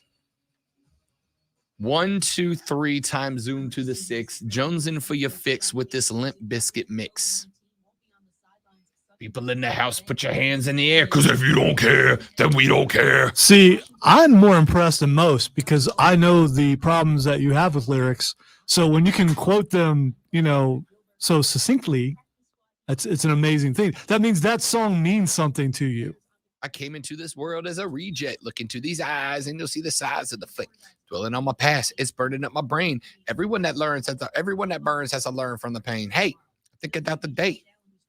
Or it could mean that Rob actually sings it on stage because it probably. No, I don't actually. But Okay, I was gonna say it helps to know the lyrics. Now she's stuck with my homie that she and I'm just a sucker with the Uh-oh. love in my Uh-oh. throat. Hey, Oh, that's pass interference right there. Hey, I'm like a chump. Hey, I'm like a chump. Hey, I'm Why are like you a throwing chump. your hands up, dude? You shoved them down to the ground. It wasn't me. Should I be feeling bad? Should I be feeling good? It's kind of sad. I'm the laughing stock of the neighborhood. And you be thinking that I'll be moving on, but I'm a sucker, like I said, messed up in the head, not.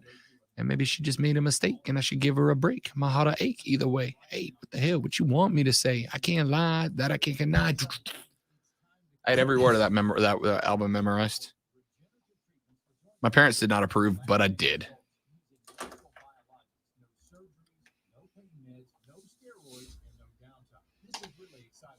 Regenerative restorative treatments that actually encourage your body to heal itself using highly concentrated natural biologics. Xbox Series X restock at Amazon will give first dibs to Prime members. Nice.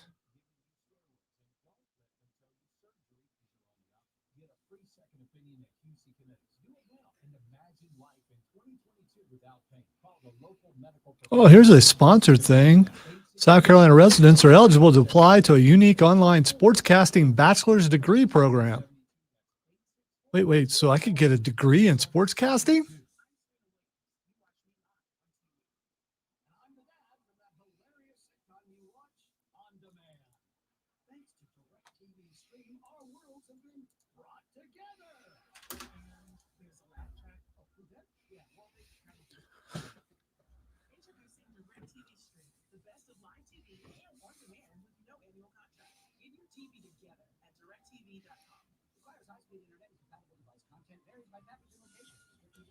As part of its centennial celebration, Lowe's is leading 100 community projects this fall as part of the retailer's 100 Hometowns grant program. A commitment to hometowns. Every now and then I'll scroll through Facebook and it like gives me the ad to like push stuff and it'll use yesterday's stream. So I saw this and it popped up and I'm like,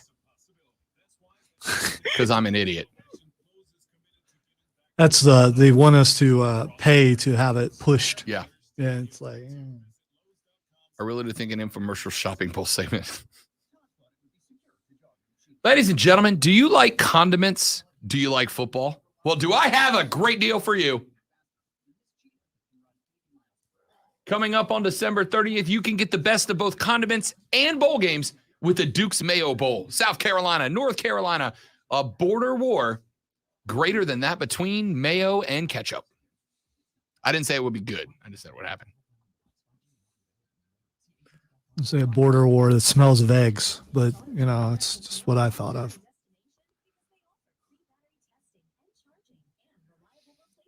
Upstate lights in the next break. Outstanding. A little bit of a breeze going there. Dude might struggle with this kick. Might pull to the left. And the kick is up. And it pulled and went wide right. So I was completely wrong on it. But, you know, the wind was blowing to the left. So he overcompensated by trying to go to the right further, and he missed. The MTSU coach looks like typical old guy coach. And Toledo coach looks like that young up-and-coming coach.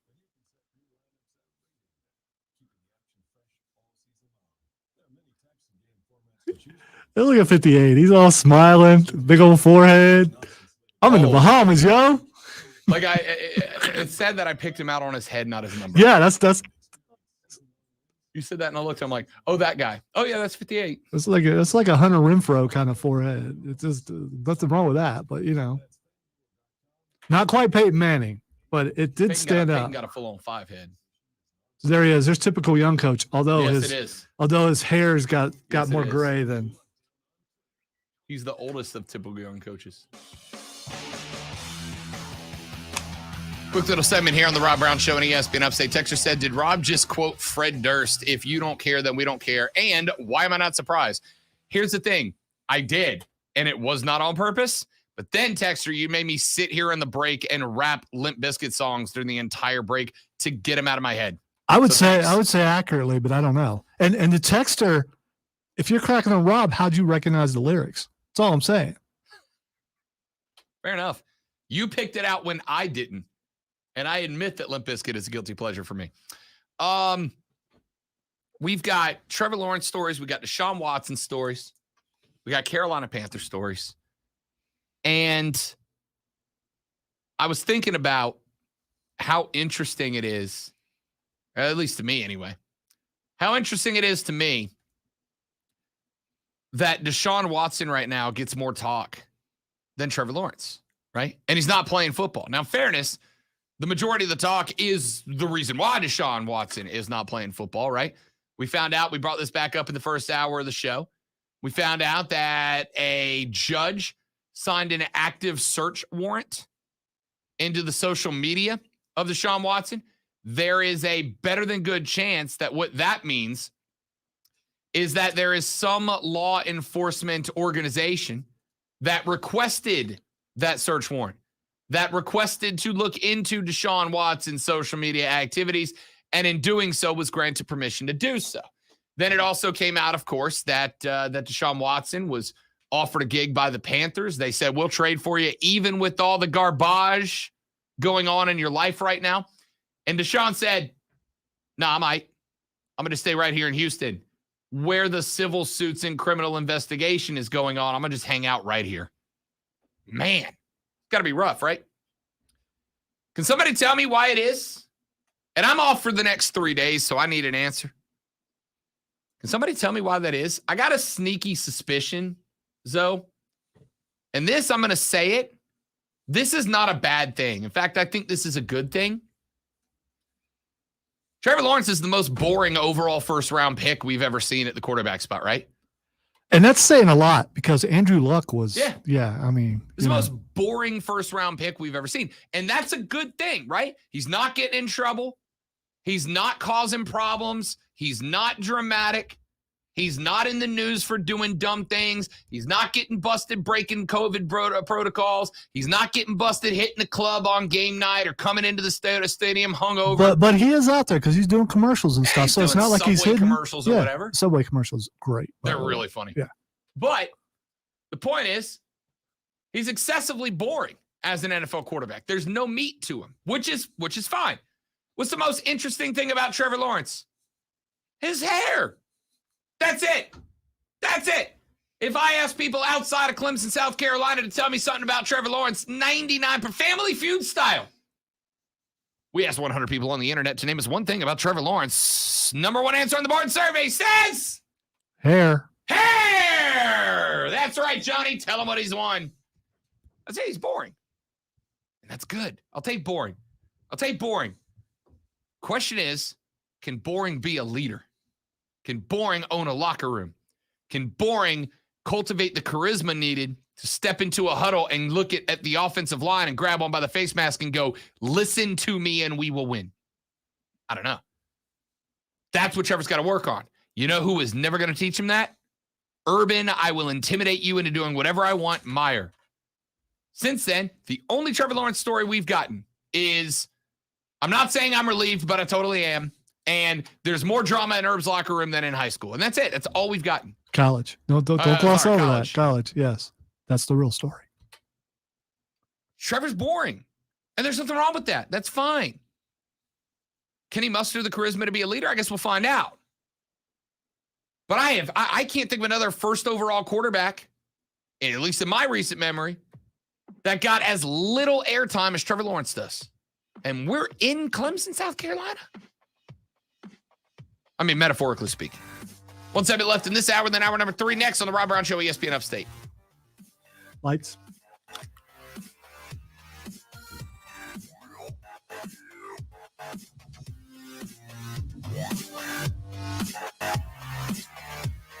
The 2021 Upstate Holiday Lights Show is on right now at the Greenville Pickens Speedway.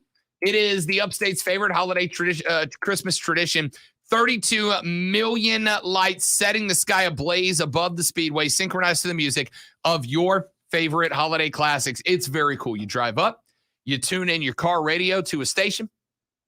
It plays those Christmas songs for a 30-minute light and music show that your family will never forget. Load the kids into the car, throw some hot cocoa into the thermos. You can go park somewhere and watch a show. You can spin as many laps around the track as you would like to. And then when you're done, They've got the petting zoo for the kids. They've got small carnival rides. You can meet and greet the animals. They have got concessions out there as well. It is the Upstate's favorite holiday tradition for a reason, and it will be yours too. Go to upstatelights.com, upstatelights.com. Get your tickets in the Fast Pass so you don't have to wait in line for the 2021 Upstate Holiday Light Show.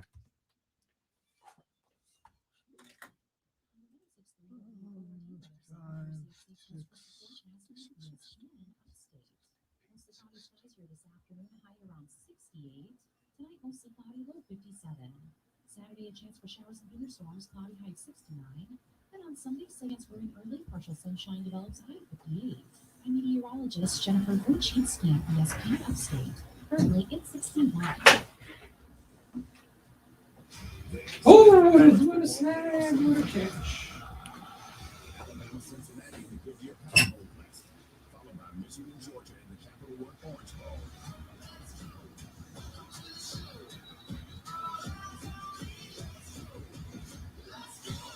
New Year's Eve starting at 2:30.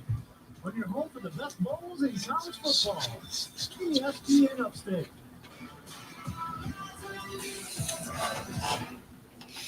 WWE is coming home to WWE is coming.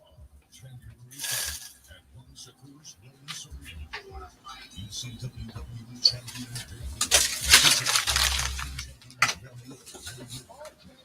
to face Bobby Lashley, AJ Styles, and Owens. The Underworld challenges Becky Lynch for the Raw Women's Championship. And more. Big seats are available now, and tickets are $20 at Ticketmaster. This report is paid for by Nitsa. Make it happen easily. You drinks become a few too many. Time to go and you think of home for a ride home. What's the worst that can happen? You get pulled over, you lose your license, you total your car, you kill someone, drive sober, or get pulled over. The boys are in the server room, and they are listening to like diesel metal right now. I was shocked. I thought Diesel was in there with his door closed. Chris and the boys are absolutely headbanging right now. I did not expect that out of them. Well, Chris has a very eclectic. He's like me, isn't he? Yeah, I mean, listens to everything. I listen to a lot of stuff too. I just don't have any metal on my Spotify. Actually, I do. It just doesn't show up. Yeah, you got to make more playlists. No, you know what you do? I found that somebody told me this the other day. I don't know if it's true or not, but I think it is. If you go like on your playlist, it has an algorithm for your playlist where the songs that you manually pick will play more often on your playlist. So if you want other songs to show up, just go down and click play and let them run for 15, 20 seconds. And then click songs that aren't playing a lot, play them like manually, and they'll start showing up in your playlist more often. That's what I got told. I have done no research to confirm that.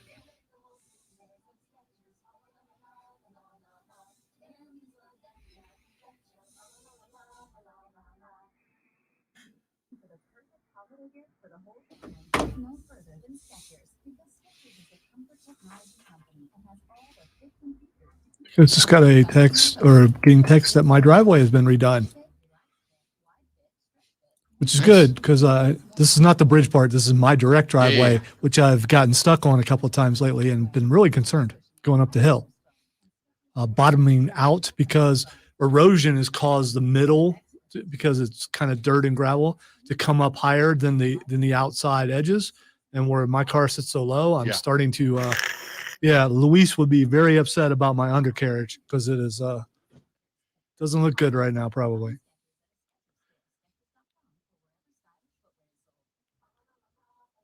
So apparently they've redone the entire thing. I'm pretty happy about that.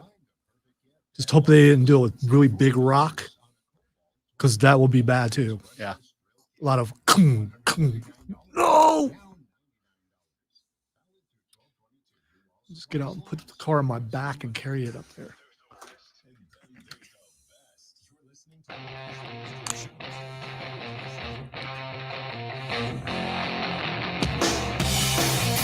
Get the glass, Lonzo. Get the glass. Not like we're gonna have to write this. Wait, do you just have it queued already? Yeah. Oh, okay. Listen to that, lady and gentlemen. Just absolute A+ production from the great one. That is why. He is why we win awards. Breaking news brought to you by our friends at BetQL. Be a better. Be smarter. Beat the books with our friends at BetQL. Go to BetQL.com. According to Adam Schefter, the Las Vegas Raiders were getting set to board buses to head to the airport to fly to Cleveland to take on the Browns. And the team has just been told to stand down, to not board the buses, to not fly to Cleveland yet. Dan Graziano reporting that there have been NFL and NFLPA discussions about rescheduling tomorrow's Raiders-Browns game, likely to Monday or Tuesday of next week. A decision could be made within the next hour before Raiders are scheduled to travel to Cleveland. And then Shefty immediately said that the Raiders have been told to stand down. Don't pack up quite yet. So the NFL season, ladies and gentlemen, may be going on a pause. Back after this on the Rob Brown Show, ESPN Upstate. Your breaking news sucks, man. What are you doing? I know, right? Texture says, need some clarification tuned in on the stream, and why is Luis looking at Lonzo's undercarriage? It's a reference to Ant-Man 2, by the way. Oh, no, it is a true series.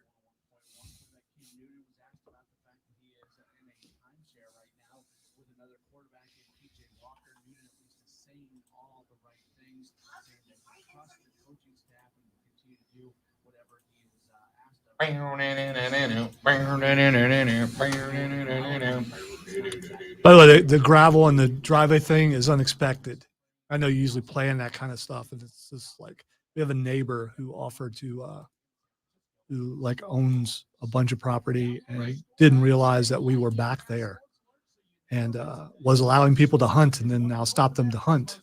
It's like, dude, we've been back here 20 years, and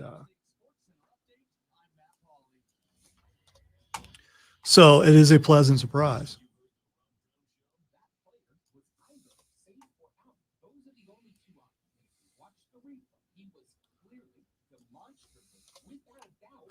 Now, if I can just, fix the inside stuff that I'm working on, I could actually invite people over.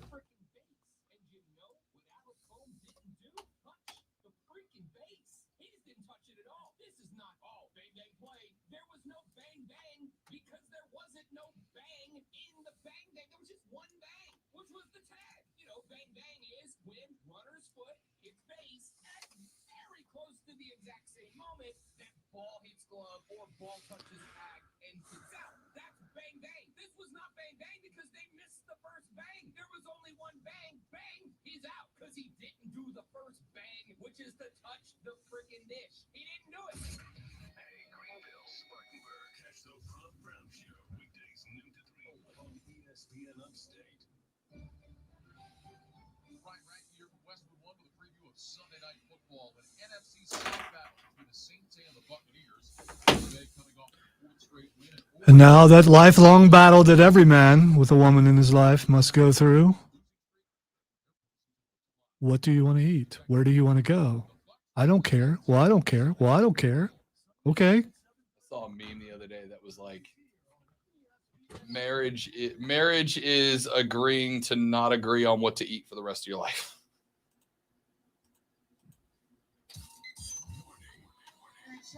That's exactly what it is.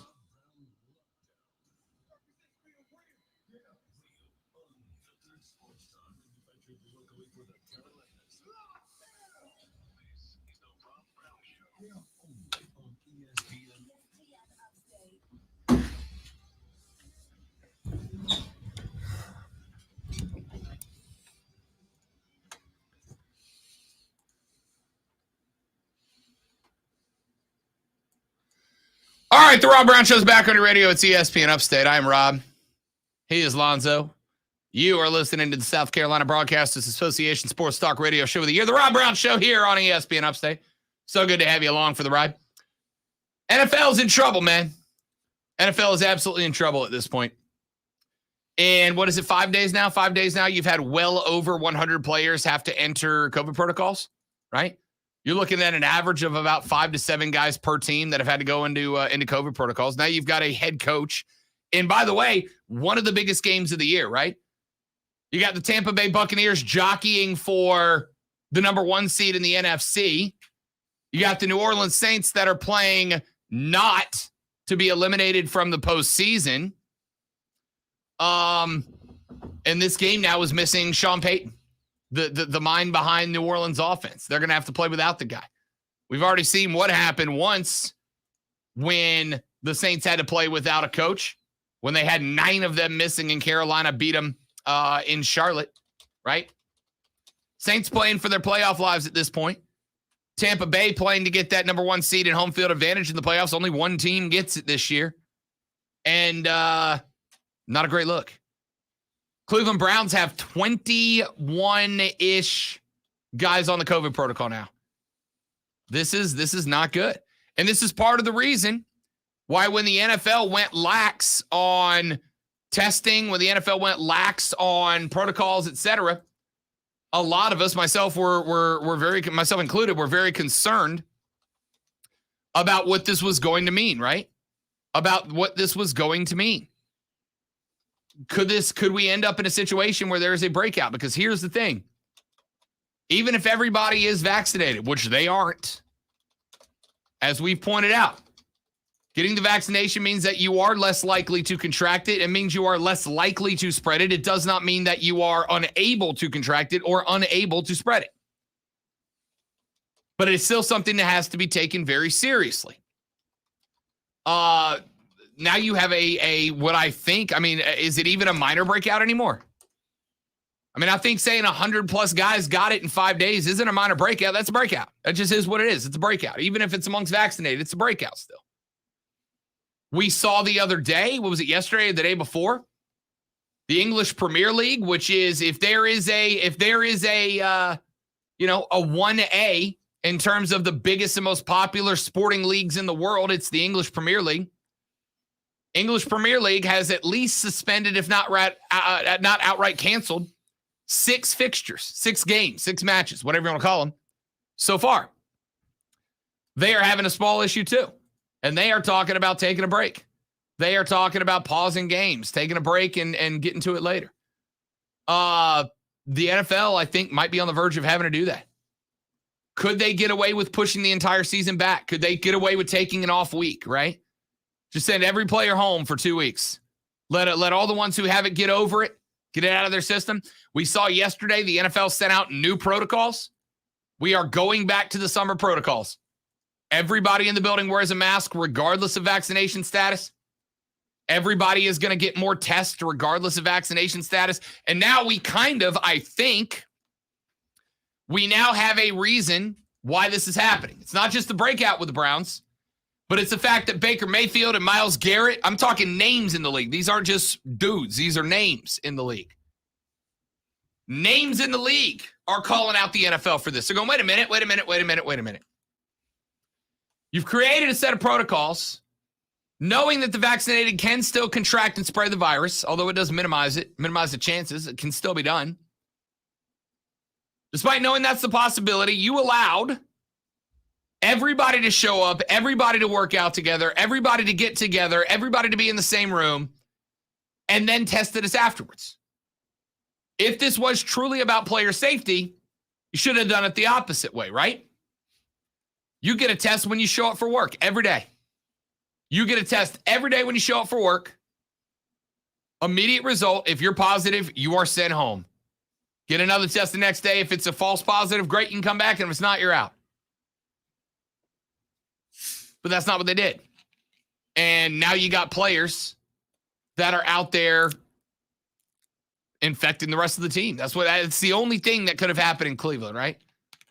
It is not reasonable to believe that 21 guys, including the entire quarterbacking room, all went out and contracted it around Cleveland separate from each other. It is reasonable to believe that all these guys, one person or 2 people, brought it into the building and it just got spread. And so now they have 2 options with the Cleveland Browns. Option 1, they send the 23 guys and the practice squad that are healthy out to get absolutely ramshacked by the Las Vegas Raiders. Or option number 2 is you postpone the game and question mark for how long, right? If these guys got it, it could be 2 weeks before they can pass the test. Means you could have 21 Cleveland Browns out for 2 weeks. I don't know what the next step is. What I do know is that on the surface level at this point, I don't think it's unreasonable to say that the NFL might be coming to a pause soon. We may have a break. We may have a 1 or 2 week break in the season. According to ESPN, we just got, as a matter of fact, my push notification just came like as I was talking about this. According to ESPN, the NFL and the NFLPA are in conversations right this very second and are discussing the possibility of postponing multiple Week 15 games. Multiple Week 15 games. Does not say all, does not say most. It just says multiple games at this point. If that is the case, I wonder how that plays out, right? I wonder how that plays out. I don't have enough information. Like I said, it got buzzed out. In fact, Schefter just tweeted about 3 minutes ago, NFL and NFLPA discussing postponing multiple Week 15 games per source. As one source said, quote, the league is getting pressure to move games. This came about 10 minutes after we found out that the Oakland Raiders, the Las Vegas Raiders, I've gotten better. I also don't think I've called them the San Diego Chargers yet, for the record. Thank you very much. The Las Vegas Raiders were in the process of boarding buses to the airport to fly to Cleveland for their game tomorrow against the Browns. They were told about 15 minutes ago, not to do so, to stand down, hang out. We're trying to figure out what's next. Sit tight for a minute. We'll let you know. And then minutes later, Shefty reports that the NFL and the Players Association are discussing postponing, quote, multiple Week 15 games per a source. As one source said, quote, the league is getting pressure to move games, end quote. So, like I said, question mark. We may not have football this weekend. We may not have football, or we may have a diminished schedule this weekend. I am unaware. We may not have pro football, but we probably will continue to have the quality. I know that we actually have right here on these airwaves a couple of bowl games this Saturday. So as of right now, it looks like bowl games are going to keep going. It's great. But the NFL is a much more closed system than the bowl games, right? The bowl games are an open system. The teams that are playing each other in bowl games have only been around themselves for Toledo and Middle Tennessee State, 3 weeks now? They've only been around each other. And the crowd is definitely socially distanced. So there's that. Yeah, they clearly are, with lots of room still to go. Yeah, don't be surprised. Don't be surprised if when we get off the air, I'm not sending a push notification to your phone later saying NFL elects to postpone X amount of NFL games due to COVID issues. Do you have the same kind of dread that we had when things started getting postponed a year or so ago? Yes, I honestly do. And here's why. If it was a league, if it was one league, I'd be like, that sucks. It's unlucky, right? If it's one league, it makes sense. The virus grows exponentially. See, I don't have the same kind of dread because there was so much unknown before. And I think now they've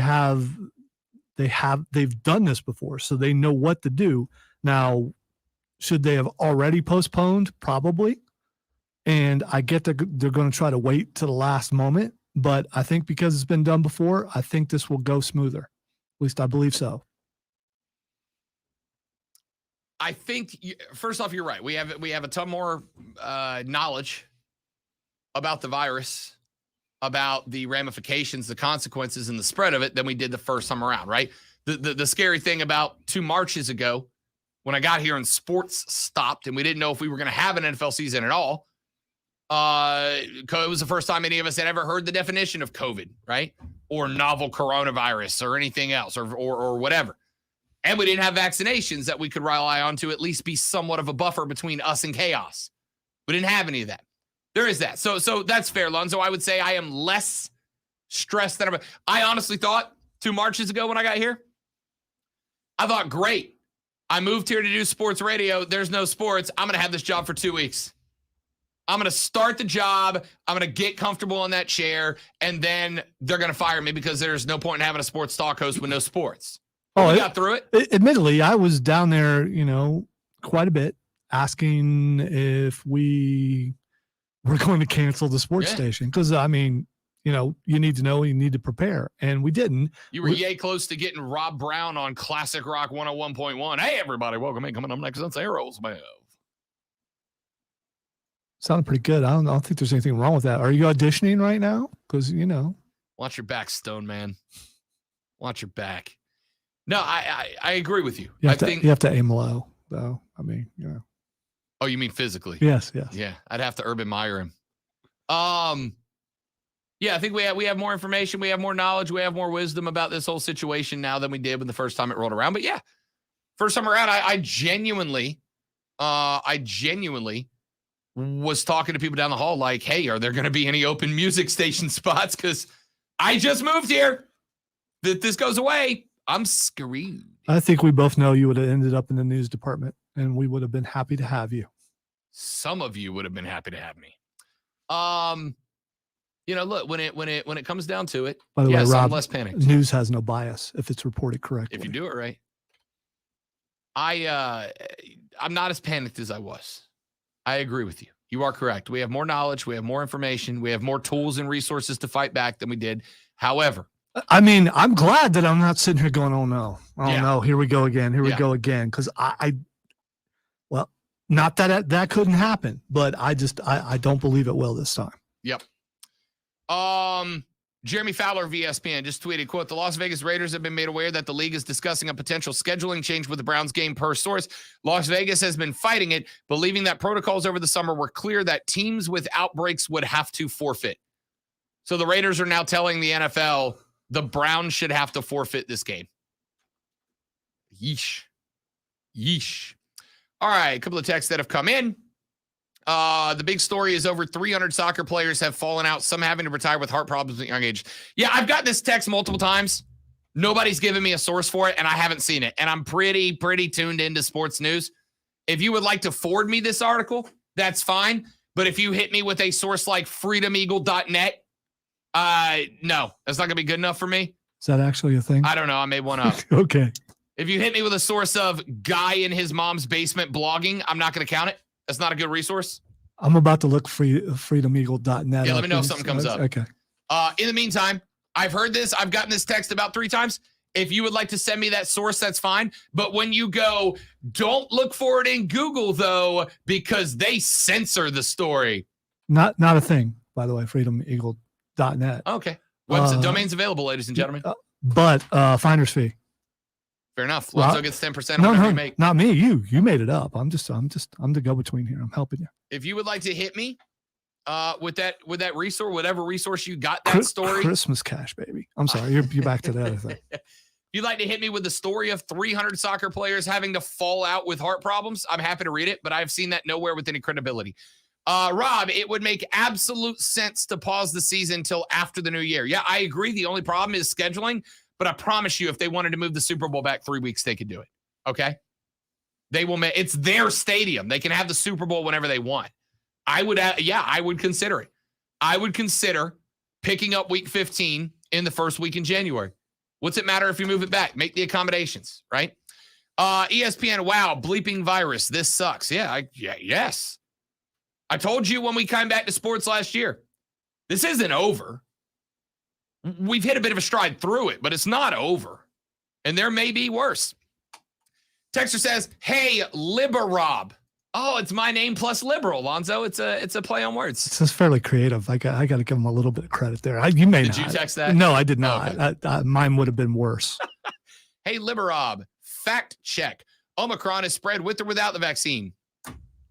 You know what the most frustrating damn thing in radio is? You know what the most frustrating thing in this business is? Don't make me have to push a button. You need to calm it down. You know what the most frustrating thing in this business is? Most frustrating damn thing is this business is when you say a thing and then somebody goes, well, actually, and then repeats the thing you just said. Texter, if you'd like to go to website, espnupstate.com, and rewind this segment about, 3.5 minutes, you will hear Rob Brown say, we know that the virus can be spread even by people who are vaccinated. You know, that thing I said, but you've decided this dumb liberal don't know what he's talking about. As if I didn't just say that thing. I think you just implied that all conservatives have a Southern accent. No, I regret using that accent. I regret using that accent, and I'm sorry I did. All right. But you hit me with, hey, liberal. How very nationalist of you. And then actually'd me by hitting me with the thing that I already said. Lonzo, actually, you have long hair. Yeah, he knows. He's here. I do. By the way, I looked up and I found an article talking about what they were talking about, and I forwarded it to you. Beautiful. I will take a look. And you can decide if the source is reputable or not. But I think you will say it's probably reputable. Daily Mail, I'd It's say. still, yeah. Yeah. I mean, so Yeah, it's, I'll take a look maybe at where we get the story from. I'll take a look at it. And it's from 2 days ago. Story? Do they directly connect it to Dude, COVID, I vaccines? just looked it you up. just found it. Gotcha. Yeah, 10-4. so I don't. 10-4. Texas says, ugh, no politics. For the record. I completely agree because I'm really turned off by this entire segment. Let me ask you this question then. And this is not me like painting you in a corner. I'm genuinely asking Lonzo, the sports fan, out of curiosity. Hello, I'm Lonzo, sports fan. When the NFL is on the verge of postponing at least a game, but Shefty says multiple games for the weekend, is bringing that up and discussing the cause, is that politics or is that sports? And I'm not asking that like shading you. I'm genuinely curious. Well, first of all, when you talked about it, you talked about the vaccine and you didn't say you have to have it. You said it can. I heard so you. The texter didn't actually hear it, or they're trolling, or ignored it in order to just make me into what he wants me to be. But we'll keep going. I don't even remember the original question. I apologize. It has nothing to do with me trying to avoid it. It just, if we're talking about what is happening in the NFL, they may postpone this weekend. They may postpone a few games, a majority of games. We don't know yet, but the discussions are going on right now.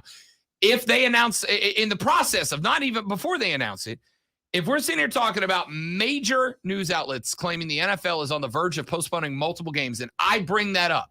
Yeah, there's no politics. Is that sports or politics? There's no politics in that. We are. It's breaking as we're going about this, and it's definitely a sports news story without politics. But there are some people who have to weave politics into everything they do. I agree with that. You know what I say about that? Boring, but that's just me.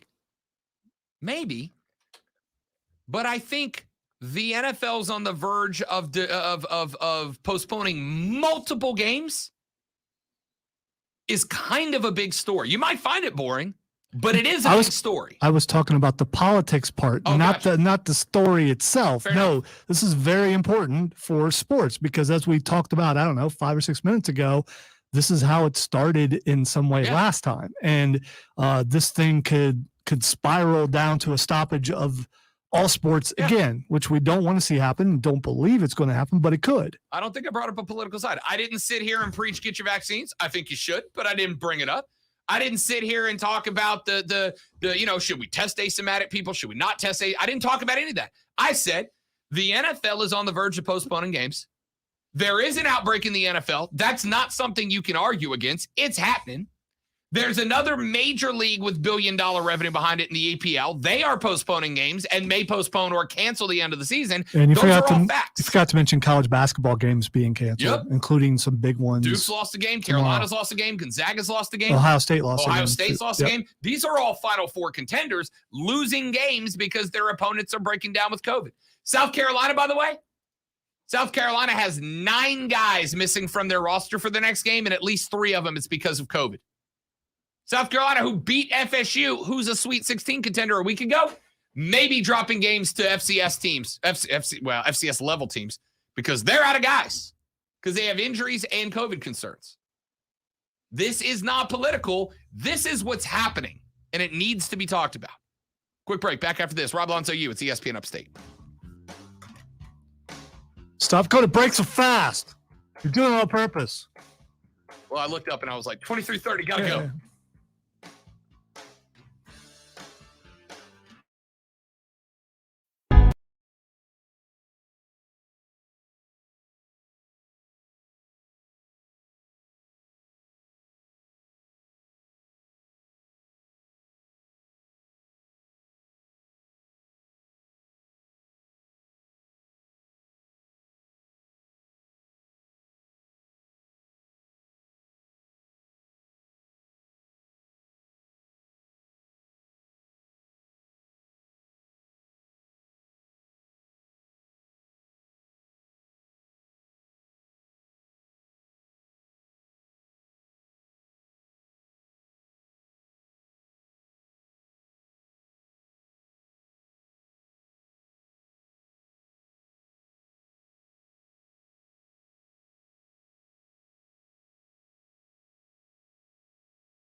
right things, saying that he trusts the coaching staff and will continue to do. Stream, am I being crazy? That wasn't political, was it?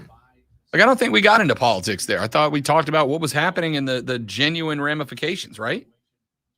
I could be off base. I'll acknowledge that. I'm like twice a year I'm wrong, so.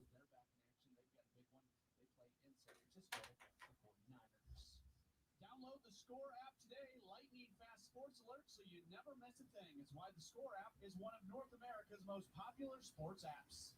With your ESPN Upstate Sports Center update, I'm Matt Pauley. ESPN Upstate is your home for Furman Paladins men's basketball. Every play and every game on ESPN Upstate. 97.7 FM Greenville, 97.1 FM Spartanburg. On your computer, smart speaker, and phone on the Odyssey app.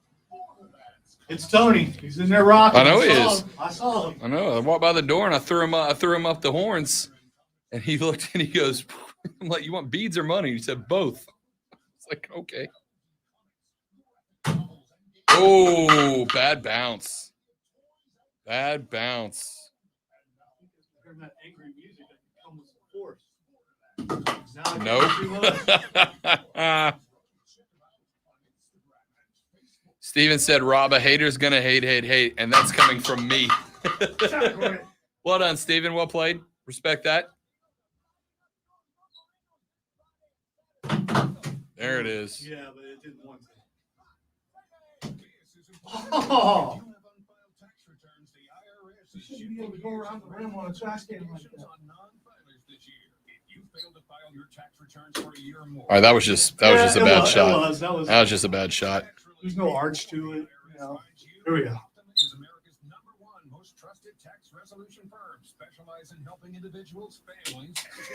Lonzo. I ain't stopped until it goes in. Even if we come We're out. going to be late from Bradley. Even if we come out commercial, I'm not stopping. It's getting worse. Well, no, you hit the door on the last one. It's actually getting better. He would not do that. He would not do that. Let's picture someone's face on the trash can. There he goes. There he goes. Didn't actually picture someone's face because that would be violent, and I don't have that in me. No, not at all.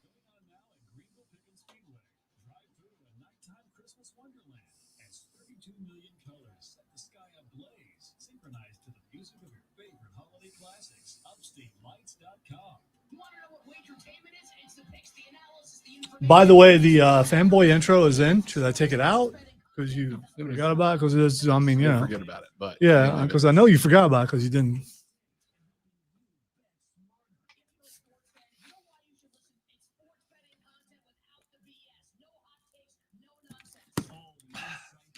Oh, why is Alex Smith trending? Did Cleveland call him? Who? Alex Smith.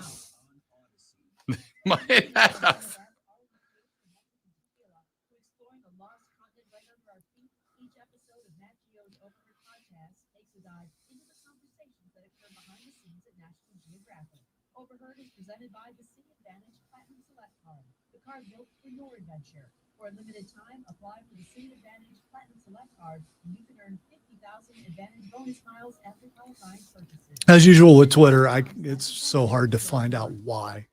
Yeah. Unless there's a way to fix it where it will go to exactly why something is.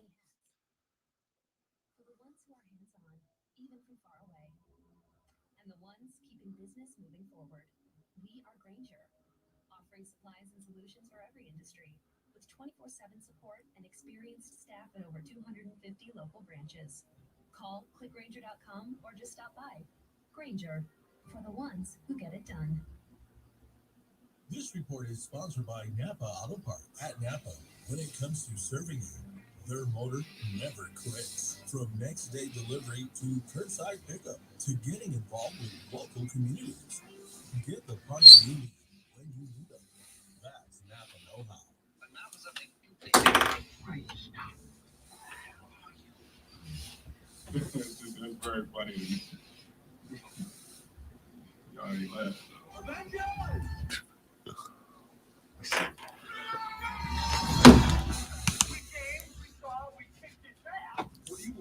But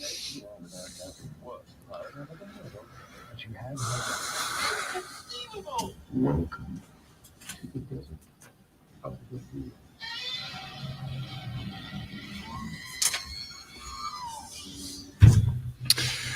When you hear the lightsabers clash, you know it's time for Fanboy Friday, where Lonzo bring all our nerdy off-the-air conversations on to it. You're welcome in advance. I have heard, Zoe, you saw it last night, so a spoiler-free review of Spider-Man. If you were in line with everybody else, everybody I have heard. In fact, P1 Keegan texted me last night at like 10:45 and was like, dude, I don't care what you have planned tomorrow. Go see it. Well, let me just set the scene before I give you my review. Until now, this is the most crowded I've seen theaters since COVID, and that's a good sign for theaters for sure. The fact that the theater that I normally go to, which I will tell you because I don't care, and if I see you, I'll say hi, is the IMAX in Simpsonville. So I was there last night. Pretty packed crowd, pretty packed house. Got in there, and this is the first time that Ghostbusters was pretty full, but not compared to this. I mean, this was a Spider-Man crowd. This was a Marvel kind of crowd. They were rowdy. They were ready to watch it.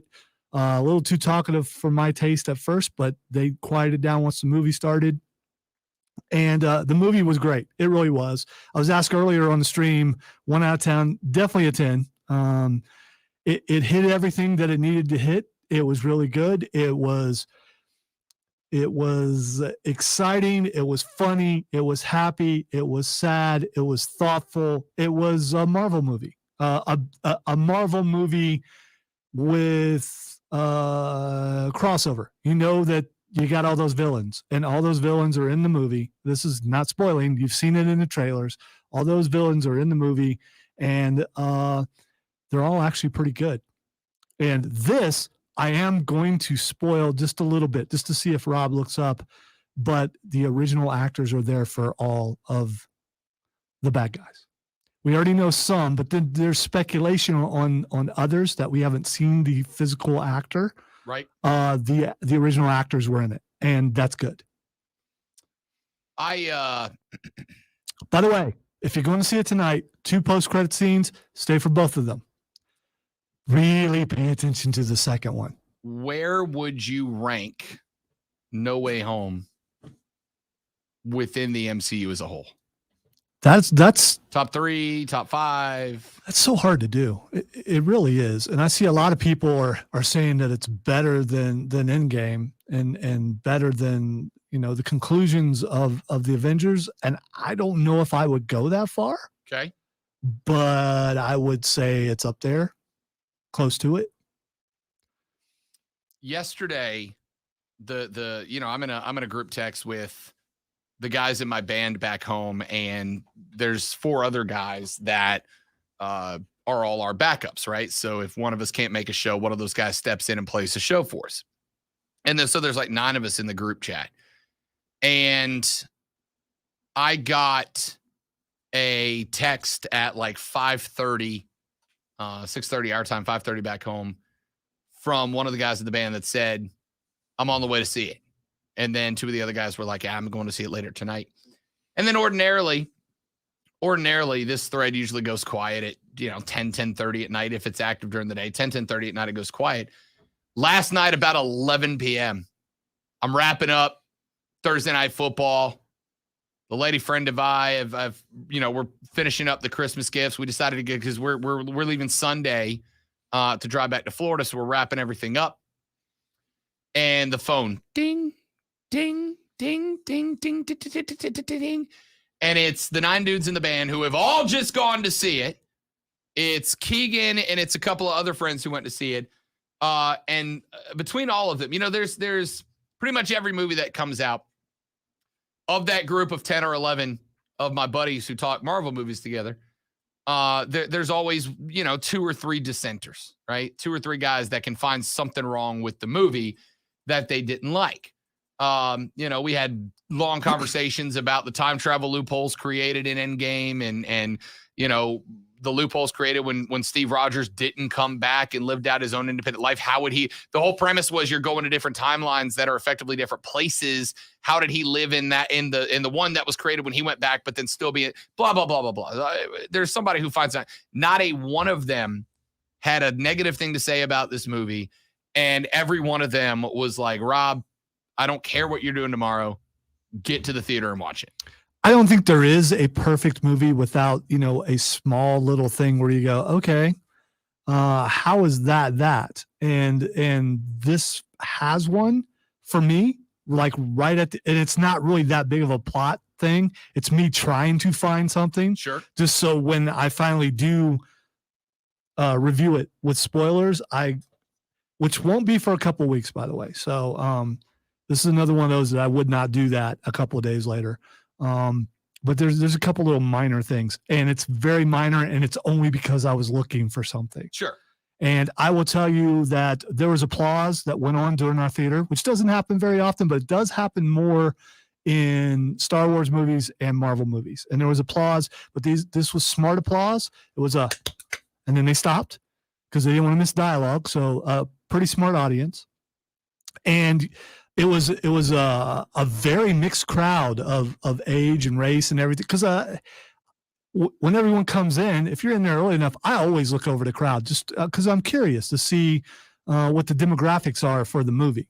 And I guess it goes with reviewing a lot of movies now. Now you feel like, well, I'm a movie reviewer, so I need to look at all this stuff. But no, it was really cool. And like I said, the crowd was very pleased when it was over. So I think that what's interesting about this, Spider-Man, maybe more than any other of the Marvel lineup, I think Spider-Man has probably got the most diverse audience behind it, right? Like he's the one for many, if not most of us. Spider-Man was one of the first superheroes we're introduced to, because Spider-Man being a teenager, eternally, but in his awkward phase, and obviously as time progressed, Peter Parker turned into Miles Morales and all these different Spider-Man and Gwen and all these different Spider people.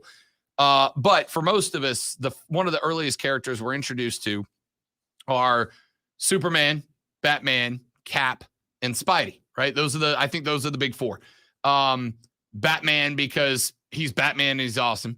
Superman because he's Superman and he's awesome.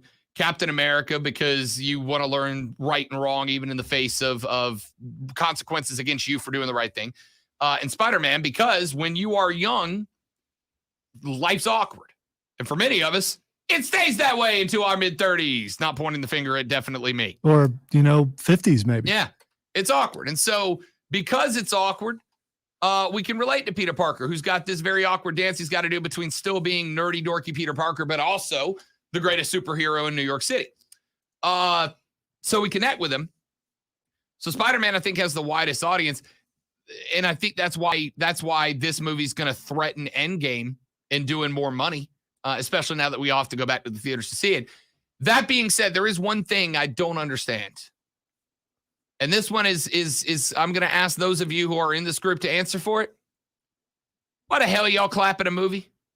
Why do y'all clap at a movie theater? I get letting out a gasp of surprise or excitement, right?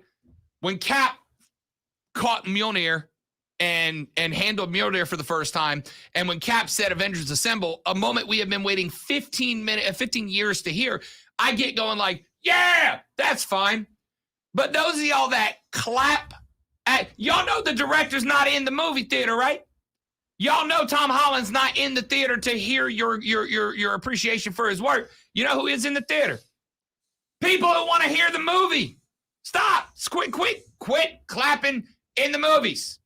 Quit clapping. You know who the only people worse than people in clapping in the movies are, Alonso? People talk in the movies. You know who the only other people besides the only people worse than people clapping in the movies are the people that clap when the airplane lands. Stop. Okay, I'll never know about that. But I completely get that, though. Quit. Because if I were to fly, I probably would be clapping when I landed. Quit clapping when the movie ends. Quit clapping in the movie especially. Why y'all clapping in a movie theater? I don't get it. So when you go see Spider-Man, are you going to get mad when the people clap? Yes! Are you going to stand up and say, "Stop it"? No, I won't do anything because I'm a pushover who doesn't like conflict, but I will sit there and stew quietly and passive aggressively. And I was watching Spider-Man and Rob Brown was there and he got up and said some mean things and I was just really excited for the movie and I couldn't help it and I had to express myself in some way. Hashtag sources. No, quit clapping in a movie theater. I'm trying to hear the movie. I didn't come to the movie to hear you appreciate the movie. I came here to stop clapping in movie theaters, you weirdos. Quick break. Back after this on the Rob Brown Show. This is me extending the outro so Alonzo can play music right here on the Rob Brown Show and ESPN Upstate.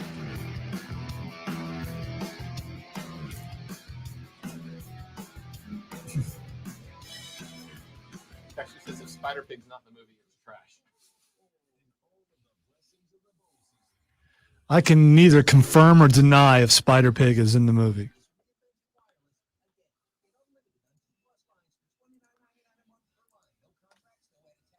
I will say there's some things that you see that you didn't know that you wanted to see, but then you see them and you're like, yes.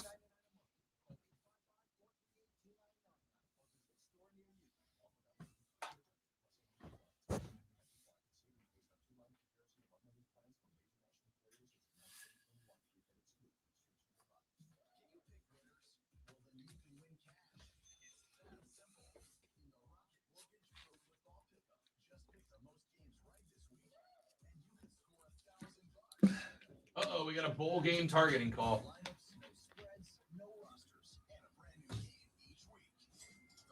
Is it by a quarterback? It's 18. That's a quarterback number. Or a receiver, or it doesn't matter anymore. But. That's what happens when the Hogs get out there and they get moving. Imagine getting kicked out of your bowl game. Well, you talked to someone that got kicked out of a bowl game at ACC Media Days. Breaking news, Raiders-Browns moved to Monday.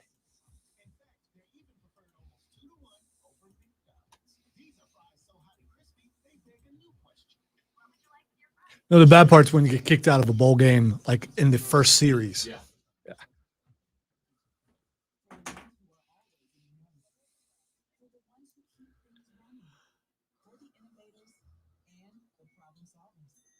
Granger offers supplies and solutions for every industry, experienced staff at local branches, and free access to experts to help answer your toughest questions.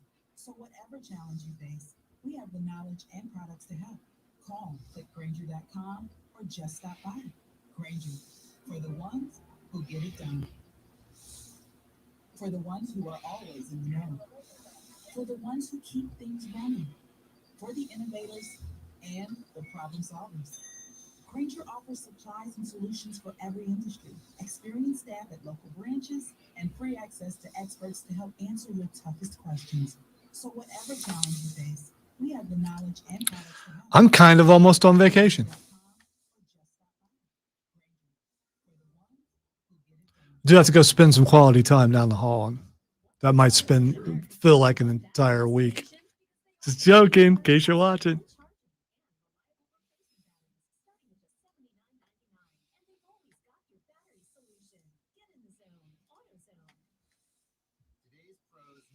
Because normally I try to skip out, and avoid the meeting, but today yeah.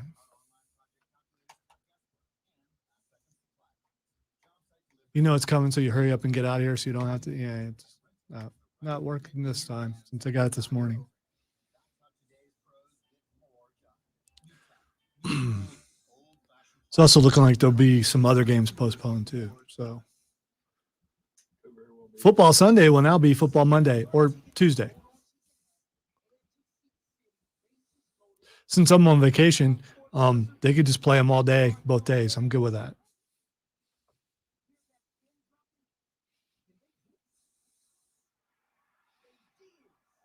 Oh, dude, nice catch. And it would have been in the NFL. Not that you'll ever know because you play for Middle Tennessee. Ha ha ha.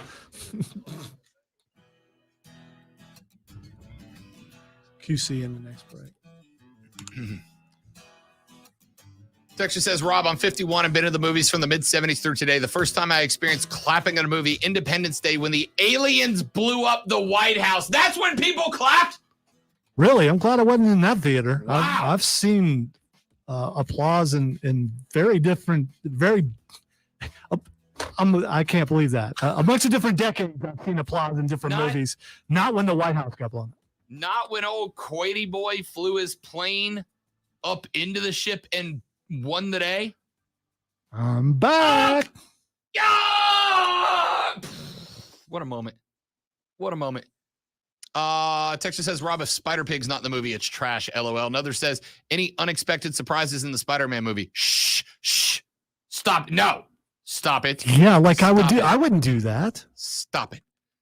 Texas says, just want to say Hawkeye has been very good and also a fan of Wheel of Time. I've seen the previews for Wheel of Time. Everyone is killing me with the Wheel of Time thing. I just haven't had time to watch Wheel of Time.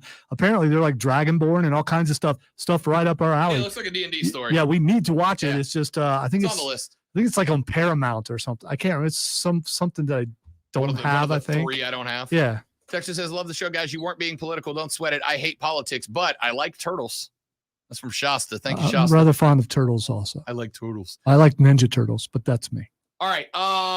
You know what, Lonzo? We got to do it. One more round of glass, if you don't mind, please. And thank you. We've got glass. We call breaking news, we've got glass. You just need to be careful with that. Oh, man. According to Adam Schefter, Raiders at Browns has officially been postponed. It will be moved to Monday night. Now it's a Monday night doubleheader. Raiders at Browns at 5 p.m. Vikings at Bears at 8:20 on Monday. Can we get a 1 o'clock game?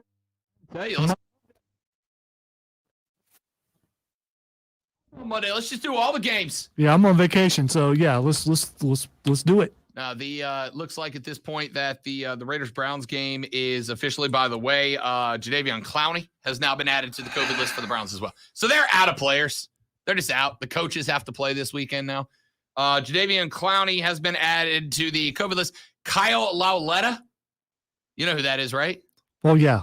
Kyle Lauletta is now signed as a quarterback for the Cleveland Browns. I got his jersey hanging at home on the wall. You know, Nick Mullins gets the start. Lauletta is now the backup to Mullins. Defensive end Jadeveon Clowney, linebackers Mac Wilson and Tony Fields the second. Defensive end and 2 linebackers have now all tested positive for the virus. As of this morning, Cleveland now is up to 24 players, including 12 starters. And here's the kicker, Lonzo, the punter. Get it? Here's the. It's well done. It was. I applaud you. All of them either tested positive for COVID we're not this week or still on the COVID list from last week. The NFL relaxed the testing requirements to clear vaccinated personnel on Thursday, meaning some of these players could return as early as Sunday and be available. The league, as of this morning, said they had not discussed moving away from the Saturday night game, but now they will. So the Saturday night game is now on Monday, question mark. So that sucks. That sucks. Not that it got moved. I'm off on Monday and I'm not on Saturday, so it works out just fine for me. As far as viewing goes, it sucks in that if they're willing to postpone one, they're willing to postpone more. Here we go, kids. So no Saturday night game. I have, I've got something to do. And so other people could actually do that too, instead of watching that game anyway. Sure do, brother. Yeah, exactly. Text says, all I want for Christmas is award-winning Rob Brown to get me antennas for my tinfoil hat. # large vapor trails. Antenna are tricky because aluminum foil is, you got to get it just right for your antenna, because you don't want to pick up the wrong signals. If you get the wrong signals, that could really mess with you. I mean, let's be honest. The man controls what goes over the airwaves, right? The man wants you to believe vapor trails are, just water vapor in the air caused by turbulence, heat, friction, and other forces inside of a changing environment around an airplane. That's just what they want you to believe. Stop with your haughty science. Twitter trending topics to wrap up the week. Coming up next, my name is Rob. He's Lonzo. This is ESPN Upstate. QC.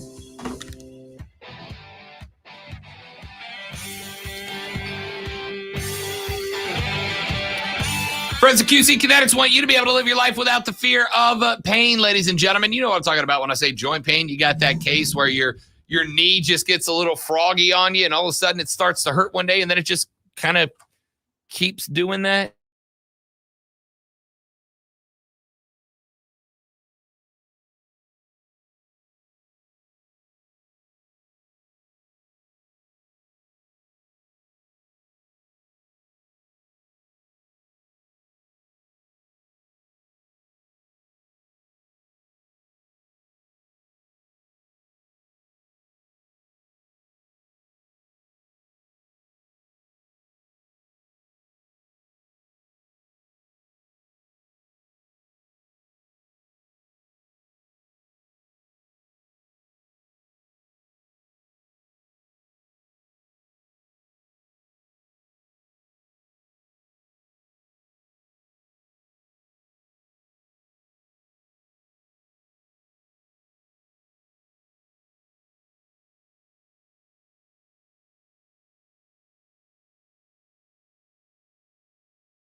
Texture says, can you please make one of your urban rants from yesterday a promo so I can keep laughing?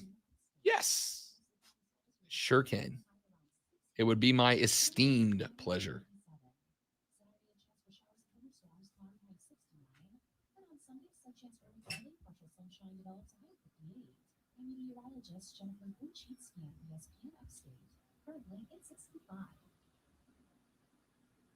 Radio.com is now Odyssey. Download the Odyssey app and listen to ESPN Upstate and all the sports news. Turn the music off. Well, that's. I have a theory. We'll wait till the door closes. I suspect they were just listening to the rock station while working on it. However, my theory is someone with an office over there said it was too loud, also a valid theory. which is funny. Also a valid theory. Well, then you come in here and fix the servers.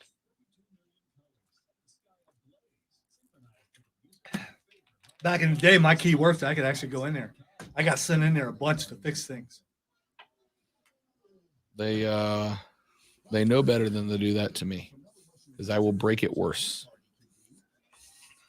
It's like go in there, go into row number 2, go halfway down, look at the rack, find the rack like the 4th one down. If the light is blinking, let me know. That type of thing. What's up, dog?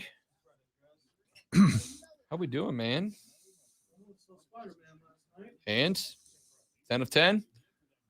I'm not 10 to 10, but it's really, really bad. Okay. Yeah, don't spoil for Rob. He hasn't seen it. I'm going I to have see it though. tonight. It's really hard to go 10 of 10 because you feel like to go 10 of 10, you're saying it's the perfect movie, and there is no perfect movie.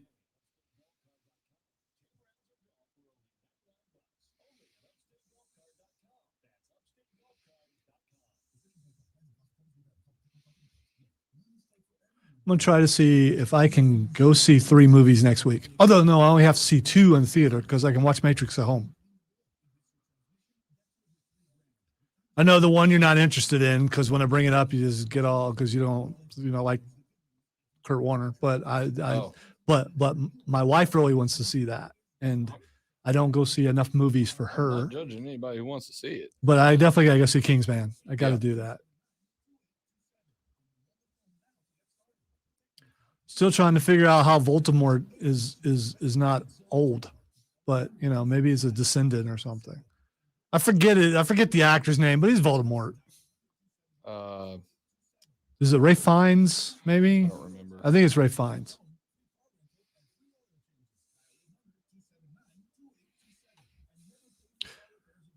Now let's see if I can spell Voldemort to look up Voldemort actor. Huh. I did. And it is Ray Fiennes because I'm a pop culture genius. I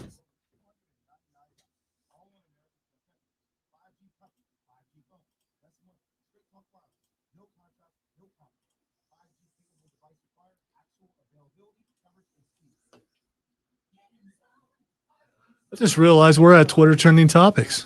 We are. This week is over. It's done. You're Finished. still here? It's over. Completed. Go home. Can't wait till tomorrow to hear the announcer not being able to say karaoke. Kara who? Kara what? Karaoke.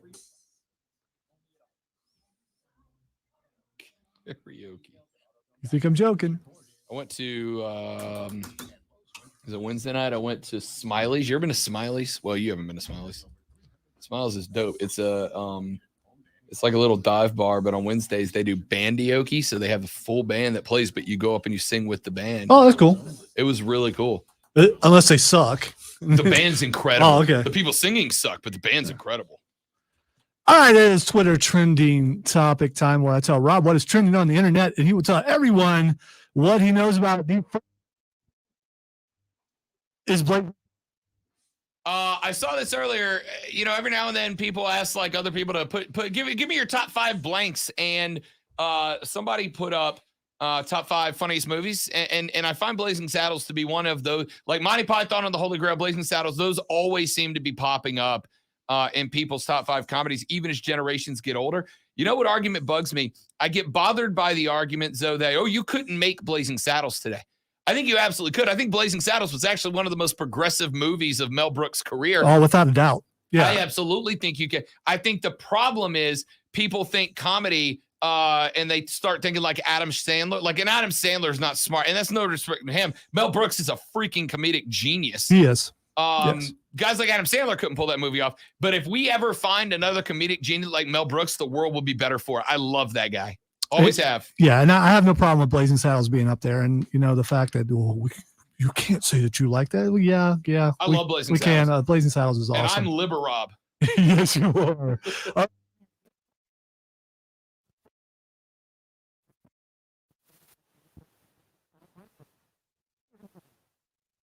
Michaels decided to pull the most hello fellow kids moment in America. He goes on the McAfee show and he does so in a sleeveless t-shirt. And I'm just going to say respectfully, as somebody else in this club, Al, I like you, dog. Some of us are not meant to be wearing sleeveless t-shirts, Al, especially when your arms look like a sweater. And yeah, I mean, you know, not that he couldn't be sweaty. It's furry. It was not a good look. Not a good look. All right, the next thing is the Academy. I know you're not going to know what this is. I don't. All right, the Academy is some sort of website. They spoiled Spider-Man. And people are something about Spider-Man. Don't look at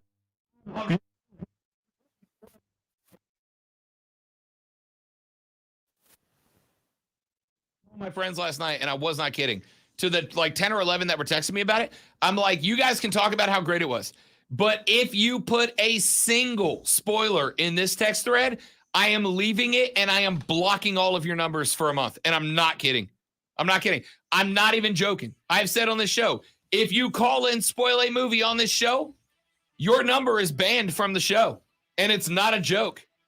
I would be furious if that happened. By the way, Lonzo's out. I will be off on Monday.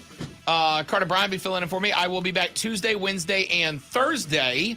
Then we're off on Friday. Week after that, I'm off Monday and Thursday. We're all off on Friday. So, we'll see you when we feel like it. Thanks for hanging out with me and Lonzo, the host and cast and crew of the award-winning Rob Brown Show. We're back Tuesday right here on ESPN Upstate. Later, brother. Thanks for watching. Stream hasta